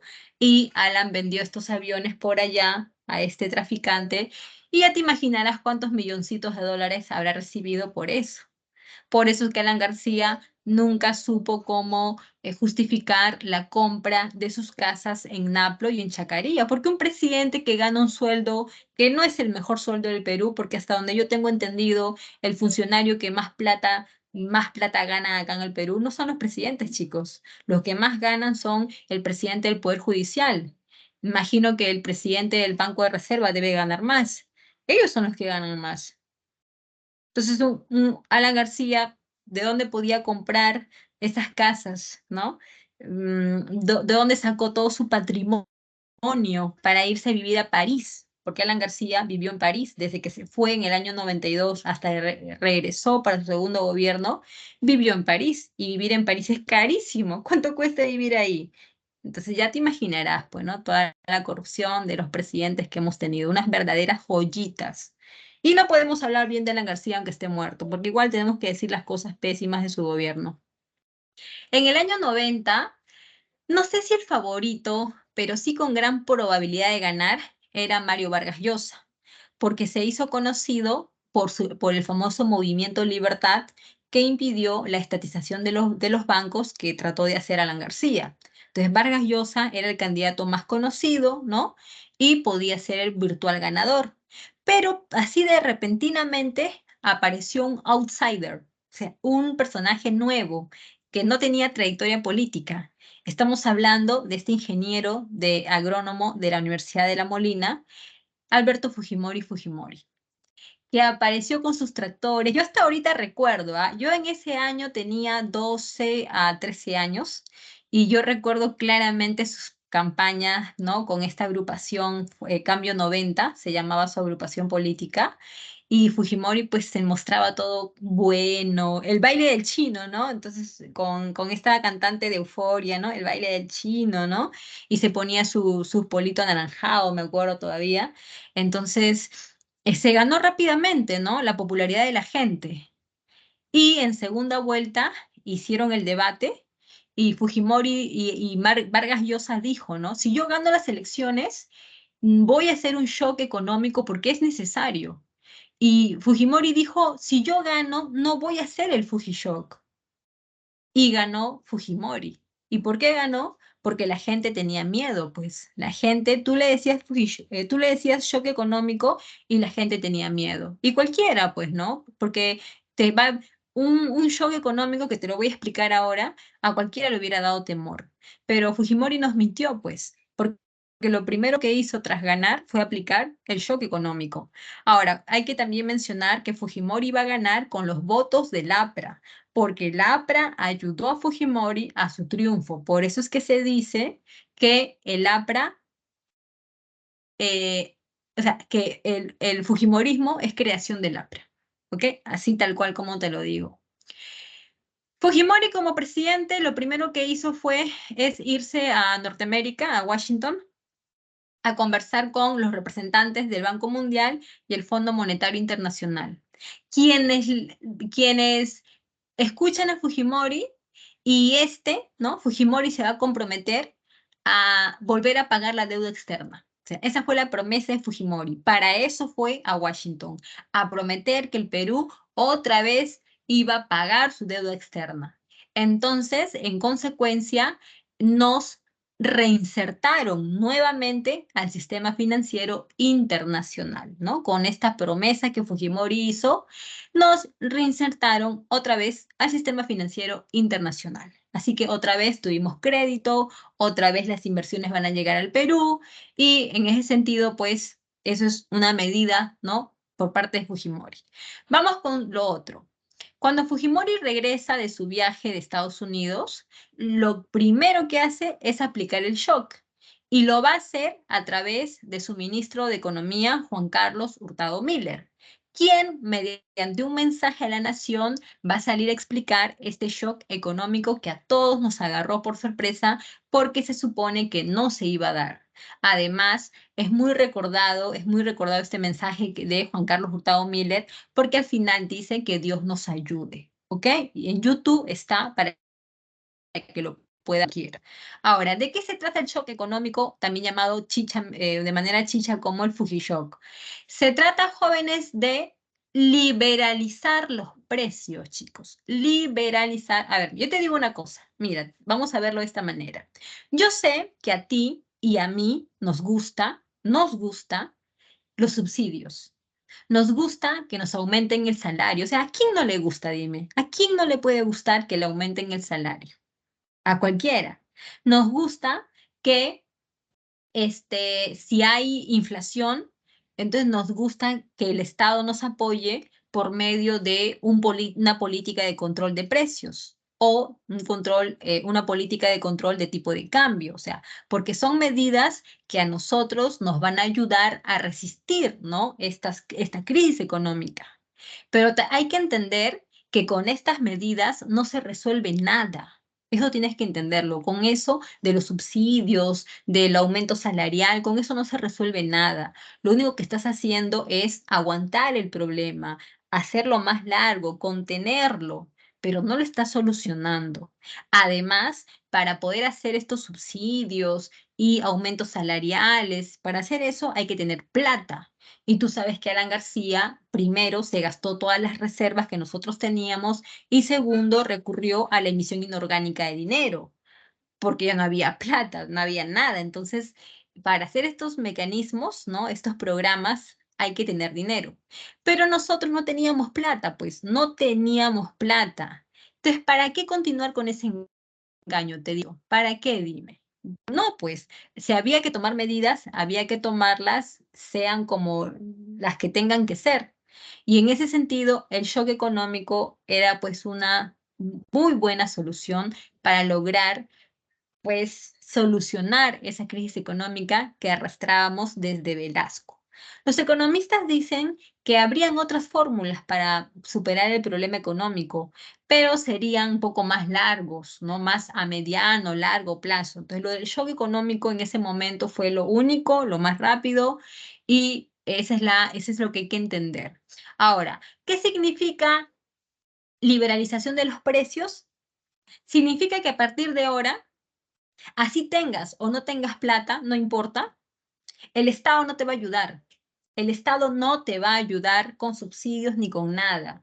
A partir de ahora, tú vas a tener que afrontar los precios en los mercados como estén. Si vas al mercado y el kilo de azúcar está a 500 soles, tu problema es si puedes comprarlo. Tú ves si comes tierra, lo que tú quieras, pero el Estado no va a ayudar. ¿Y por qué no va a ayudar? Porque no hay plata, pues. Si el Estado te sigue ayudando, como te digo, solamente está tapando el problema, no está solucionando nada. ¿Y eso a dónde va a llevar? A ningún lado. Entonces, cada persona verá cómo afronta esta situación, porque el Estado va a liberalizar los precios. ¿Esto qué incluye? Incluye especulación e incertidumbre, porque tú vas a un mercado, ¿no? Al siguiente día del shock económico, tú te vas a un mercado y simplemente los vendedores no te van a querer vender nada. ¿Sabes qué van a hacer los vendedores? Van a cerrar sus puestos, van a cerrar los mercados, van a cerrar los mayoristas y no te van a querer vender nada. Profesora, ¿pero por qué no quieren vender? Porque no saben a cuánto venderte, pues. Porque hasta el día de ayer se supone que el Estado subsidiaba los precios, controlaba los precios, pero a partir de ahora, yo vendo pollo y desde hoy día, ¿no? ¿A cuánto vendo mi pollo? ¿El kilo lo vendo normal como antes o lo vendo a 500 soles el kilo? No sé. Entonces generó una especulación, generó este tipo de problema y hubo aquel día después del shock económico, hubo pues atentados, hubo gente que comenzó a protestar, a pelearse en los mercados, ahí en las puertas. Fue un día muy feo para todos los peruanos. El cambio de moneda de el INTI al nuevo sol, que actualmente es solamente sol, ¿no? Generó que muchas familias perdieran sus ahorros de toda la vida. Se reorganizó la SUNAT, SUNAT y SUNAT, y se le dio independencia al Banco Central de Reserva del Perú, este importante organismo que para nuestra economía es totalmente clave y es el responsable de que, digamos que haya estabilidad, ¿no? En el tema de la moneda, así que muy bien ahí. Chicos, bueno, aparte del shock, que ya espero que lo hayas entendido, ¿no? Y lo hayas recepcionado como te lo expliqué, el otro punto son la privatización de las empresas, que no está mal del todo, chicos, que Fujimori haya privatizado las empresas, porque recuerda que Velasco nos dejó con puras empresas nacionales, ¿no? Que habían sido estatizadas. El problema, chicos, acá es que Fujimori va a rematar nuestras empresas, las va a vender muy por debajo de lo que realmente podían costar, y ese es el verdadero problema. Ahora, ¿qué se generó de esto? Que los nuevos dueños particulares que van ¿no? comprar estas empresas públicas van a comenzar a despedir a muchos trabajadores que eran peruanos y eso va a originar un gran desempleo y posteriormente el surgimiento de el comercio informal, los ambulantes, porque tú has escuchado hablar de la creatividad del peruano, ¿sí o no? Peruano que no tiene trabajo se lo inventa. ¿Cómo te puedes inventar un trabajo? Uy, jóvenes, ahora yo hace un tiempo veo que estos señores venezolanos suben al carro con un spray de sapóleo o pino con un trapo y te limpian los asientos, ¿no? Una barridita rápida y te piden una colaboración y la gente les da. Ya estás con una creatividad, en este caso los venezolanos, pero en sí es una creatividad de buscarte una manera de un ingreso. O de repente en las calles, los que se ponen a hacer los malabares en la pista, en los semáforos, o sea, esa es la forma de generarte un ingreso económico así, ¿no? Con esta situación. Entonces, hay muchos despidos laborales con la privatización de las empresas, lo que aumenta el desempleo, lo que terminó aumentando el comercio ambulatorio y la flexibilidad laboral. Chicos, la flexibilidad laboral es parte del gobierno de Fujimori, pero también hay que decir que esto de acá viene del contexto internacional. ¿Ya, chicos? Esto de acá, de la flexibilidad laboral, viene del contexto internacional y también del gobierno de Fujimori que va a permitir que esto se dé. Profesora, ¿qué es esto de la flexibilidad laboral? Imagínate que tú eres ingeniero químico, buscas un trabajo y la empresa te dice, ya te voy a contratar, vamos a hacer un contrato por 3 meses. Y tú dices, ¿3 meses? ¿Y por qué no me la hace por un año, por 2 años? No, no, no, no, solamente contratos por 3 meses. Termina los 3 meses y ya si ves si te quedas o si no, te vas. Pasan los 3 meses, has hecho bien tu trabajo y te dicen, ya, vamos a hacer otro contrato por 3 meses más.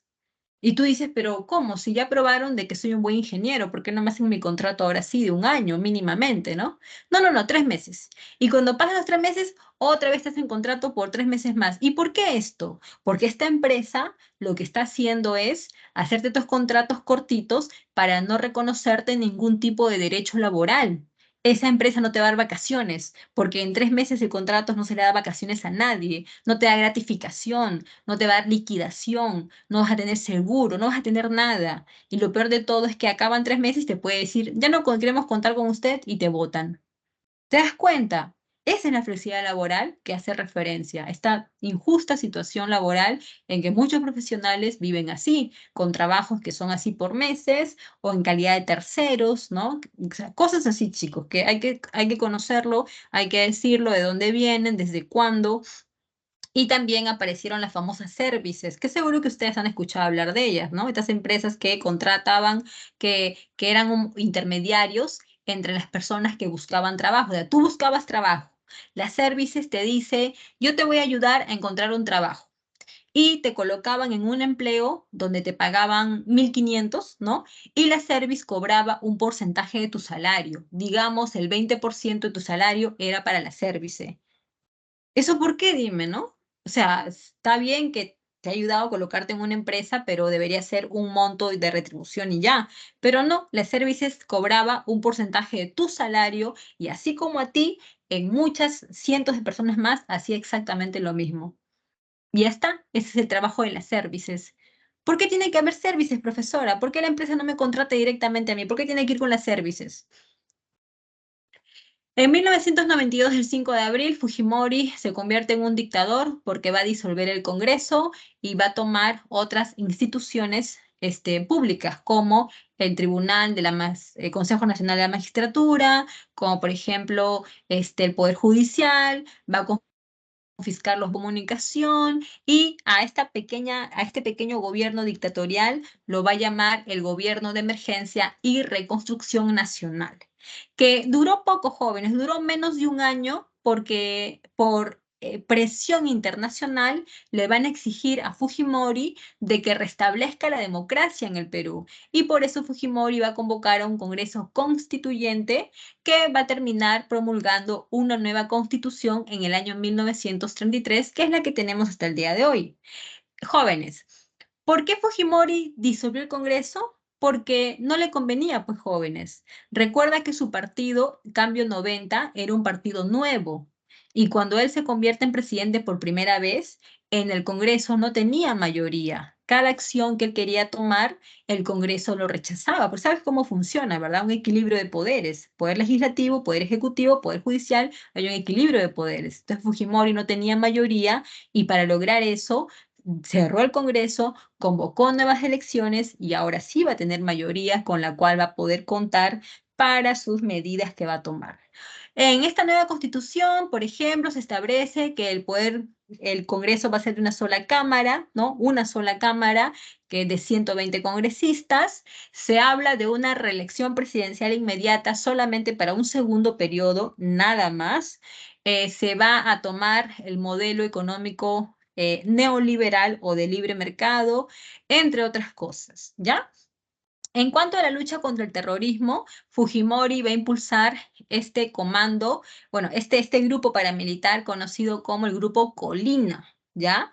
Este Grupo Colina es el responsable de las muertes de los alumnos con el profesor de la Cantuta, lo mismo que de la matanza de Barrios Altos, ¿no? Que son casos muy sonados que seguro que tú los conoces. Entonces el grupo Colina es el responsable y por lo tanto el señor Fujimori es el responsable directo de estas muertes. Por eso es que fue condenado a 25 años de cárcel, ¿no? Por el delito de homicidio, como tú lo sabes, ¿ok? Entonces esto de acá fueron crímenes organizados por su gobierno. Se crearon jueces, se van a establecer estos jueces sin rostros para que puedan procesar, ¿no? a los terroristas y proteger la identidad de estos jueces para que sus familias no sufran las represalias, ¿no? Que podía darse ese caso también. O los comités de autodefensa. Chicos, el año 92 El GEIN, Grupo Especial de Inteligencia Nacional, va a lograr la captura del siglo en la famosa Operación Victoria. Estamos hablando de la captura del señor Abimael Guzmán Reynoso, conocido como el presidente Gonzalo. Como ya no tengo tiempo, queridos alumnos, les voy a pedir por favor que vean en YouTube el video Operación Victoria. Es muy interesante, no te vas a dormir y vas a poder ver cómo fue la captura de este cabecilla terrorista que ocasionó miles de muertes acá en el Perú entre los años 80 y 92, ¿ya? También te digo otra cosa, para que se te quite tu preciosa cabecita. Fujimori no es el responsable de acabar con el terrorismo. El fin del terrorismo, la captura de los líderes, fue en su gobierno, pero no es exactamente que él sea el responsable porque él no apoyó su gobierno. En lugar de apoyar, más bien fue obstructor de el trabajo del GEIN. Y en el video Operación Victoria ahí claramente se ve. Y en las películas que se muestran, por ejemplo, hay una película en Netflix que me parece que se llama Operación Cero, ¿ok? Una película peruana, míralo y ahí también vas a darte cuenta de lo mismo, que estos militares del SIM, Vladimiro, en lugar de apoyar al GEIN, lo obstaculizaban y le quitaron todo tipo de ayuda económica. El GEIN hubiera desaparecido. Fue básicamente presupuesto que ellos buscaron, ayuda de Estados Unidos, y Benedicto Jiménez y Marco Miyashiro lograron esta captura del ciclo, pero no digas este terrible error de que Fujimori, nada que ver con el terrorismo, al contrario. Si por él fuera, nunca hubiera ocurrido eso. La guerra del CENEPA, jóvenes, es algo que no nos tiene que asombrar, porque con Ecuador hemos tenido muchos problemas fronterizos, ¿no? Guerras inclusive, así que la guerra del CENEPA también es parte de esa misma problemática. Lo mismo, de ese problema fronterizo entre Perú y Ecuador, que desde la etapa colonial no se ha resuelto hasta el día de hoy. La guerra del CENEPA es una guerra corta, son solamente un mes más o menos, y luego va a finalizar con la intervención de países terceros como Brasil, por ejemplo. Y luego se va a firmar el Acta de Brasilia, donde Perú y Ecuador se van a comprometer a, pues, simplemente delinear bien sus fronteras, ¿no? Territoriales, ¿ok? Bueno, algunos dicen, chicos, algunos dicen que Fujimori amó esta guerra, buscó esta guerra para poder hacer la compra de armamento y todo un caso de corrupción en esta supuesta compra de armamento que se iba a utilizar en esta guerra y bueno, cosas que se mencionan alrededor de eso. La corrupción que se va a instalar en el gobierno de Fujimori es una corrupción de tipo institucionalizada, porque todo va a estar corrompido, jóvenes, y el responsable de esto es el asesor presidencial y jefe del SIN, Vladimiro Montesinos, ¿ok? Un militar, ¿no? Un militar, creo que era retirado Vladimiro, pero este señor es el que va a crear toda una red de corrupción en donde compraba las conciencias, ¿no? De muchos personajes de la vida pública, de la vida política, ¿no? O sea, estamos hablando de jueces, fiscales, alcaldes, ministros, artistas, ¿no? Diferentes personajes que pasaron por la sala del cine siendo comprados por dinero sucio, ¿no? Dinero que al fin y al cabo era de los peruanos, pero que servía para estos arreglos, ¿no? Corruptos perpetrados por este personaje oscuro, ¿no? Vladimiro Montesinos. Fujimori lanza la ley de interpretación auténtica, es lo siguiente, mira, en la Constitución de 1933 se dice que solamente puedes candidatear para un segundo mandato, o sea, una reelección presidencial. Pero Fujimori en el año 2000 ya sería su tercera vez, si es que vuelve a presentarse. Pero Fujimori dice, no, el 2000 va a ser mi segunda vez. ¿Por qué? Porque mi triunfo del año 90 no cuenta. ¿Y sabes por qué no cuenta? Porque en el año 90 la Constitución todavía no estaba activa, no se había creado la ley. Por lo tanto, mi elección del año 90 no cuenta, la del 95 sería la primera y la del 2000 sería la segunda. Así que con esta ley Fujimori pudo presentarse por tercera vez para ser presidente del Perú.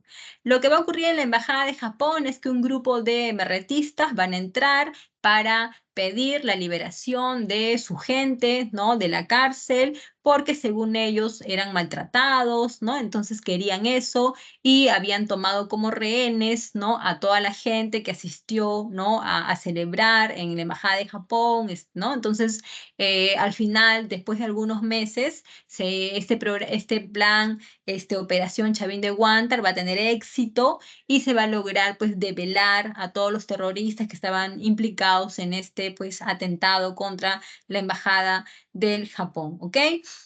En el año, chicos, 2000, Fujimori y Toledo son los candidatos a la presidencia. Este, por la tarde, en el flash electoral, ¿no? Toledo salía como virtual ganador y a las 2 horas Fujimori aparecía ya como el ganador, ¿no? Entonces tú dices, tú que tienes 2 dedos de frente, tú dices, ¿cómo puede ser que a las 4 de la tarde ya estén dando como virtual ganador a Toledo y que después de 2, 3 horas Fujimori le esté ganando por un 15, 20%? Eso es imposible. Entonces, eso se llama corrupción de este señor Fujimori y por eso es que Toledo impulsó la marcha de los 4 suyos, donde participó miles y miles de personas, recuerdo yo, y pues, pero a pesar de eso, Fujimori se juramentó por tercera vez a la presidencia, pero le duró poco porque en septiembre del año 2000, Fernando Olivera saca a la luz un Vladivideo donde se muestra a Alex Curi recibiendo plata de Vladimiro Montesinos en la salita del cine. Fujimori dijo en un mensaje a la nación que no sabía nada,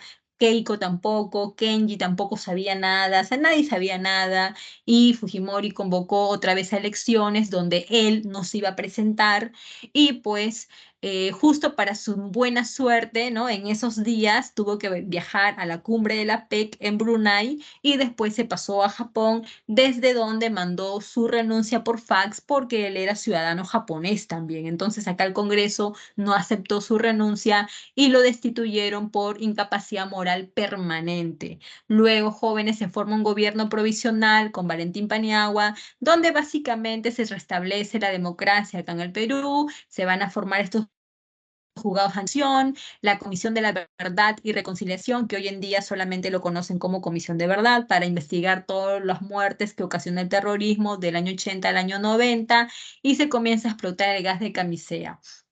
Con Toledo, jóvenes, en su gobierno, vamos a ver un crecimiento económico, pero no inclusivo, porque dicen que este crecimiento económico solamente benefició a ciertos grupos, ¿no?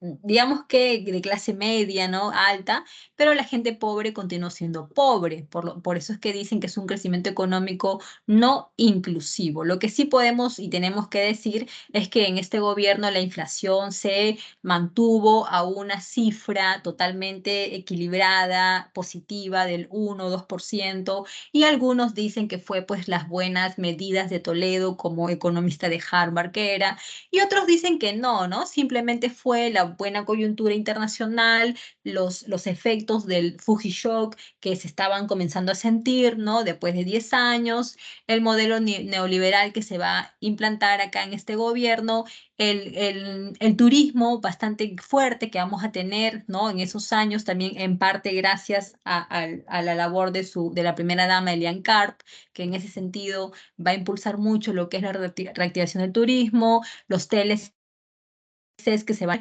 entre otras cosas, ¿ya? Hay programas como Mi Vivienda, programa Huascarán, ¿no? Que van a tratar de beneficiar en el ámbito educativo, en el ámbito rural, y el BCR, el CBR da su informe en donde pues da a conocer que en los años del terrorismo cerca de 70.000 personas murieron, la mayoría de ellas a manos de Sendero Luminoso, otro porcentaje grande por las Fuerzas Armadas y un último porcentaje por las acciones del MRTA, ¿ok? Así que ya sabes, entre Sendero, el MRTA y las Fuerzas Armadas causaron la muerte de casi 70.000 peruanos durante los años 80 y 90. Ya con Alan García en el año 2006, chicos, tenemos un gobierno que económicamente sigue creciendo, se redujo la pobreza, también indican, o sea, no vamos a discutir más eso, ¿ok? Son índices nada más, no sé, bueno, ¿ok? Se reduce la pobreza. Y lo que se recuerda bastante son los casos de corrupción y de problemas sociales, ¿no? Como el caso de Bagua, donde pues producto de de la llegada, ¿no? De ciertos capitales para explotar esta zona, la gente comienza a reclamar y las fuerzas, hubo gente desaparecida, gente que murió, entonces, un problema social bastante importante que los medios de comunicación lo llamaron baguazo, y los casos de corrupción como los petroaudios o los narcoindultos que involucraban a personas, ¿no? Del entorno de Fujimori. Mejor ya no dar nombres, pero todo esto, pues, escándalos de corrupción que mancharon el gobierno de este señor finalmente, ¿no? Chicos, hemos terminado porque no hay tiempo, nos hemos pasado. ¿Qué les parece si la próxima semana en el repaso con las preguntas podemos un poquito retroalimentar de repente un poquito de Fujimori, faltó una partecita de repente, o Toledo o Alan, ¿no? Pero ya la siguiente semana que tenemos 2 horas para las preguntas, ahí podemos, chicos. Preparen sus preguntas, chicos, para que la próxima semana en el repaso pues puedan traerlas, ¿ya? Porque ahorita ya el tiempo, mira, ya nos pasamos 7 minutos y estoy muy mal. 1 dado, 2, ahí me pasé. 2 avión, 3 dado, 4 enano y 5 avión. Ya chicos, no me despido porque la otra semana todavía tenemos clases, así que no, todavía no se van a deshacer de mí, todavía tenemos una clase más. Y como les vuelvo a repetir, preparen sus preguntas para la próxima clase, ¿no? Y que Dios nos ayude, ¿ok? Ahí están escribiendo que Dios nos ayude. Ya. Listo, chicos. Nos vemos el otro miércoles en la tarde. Bye, bye. Cuídense mucho, que les vaya súper bien. ¿Ya? Nos estamos viendo.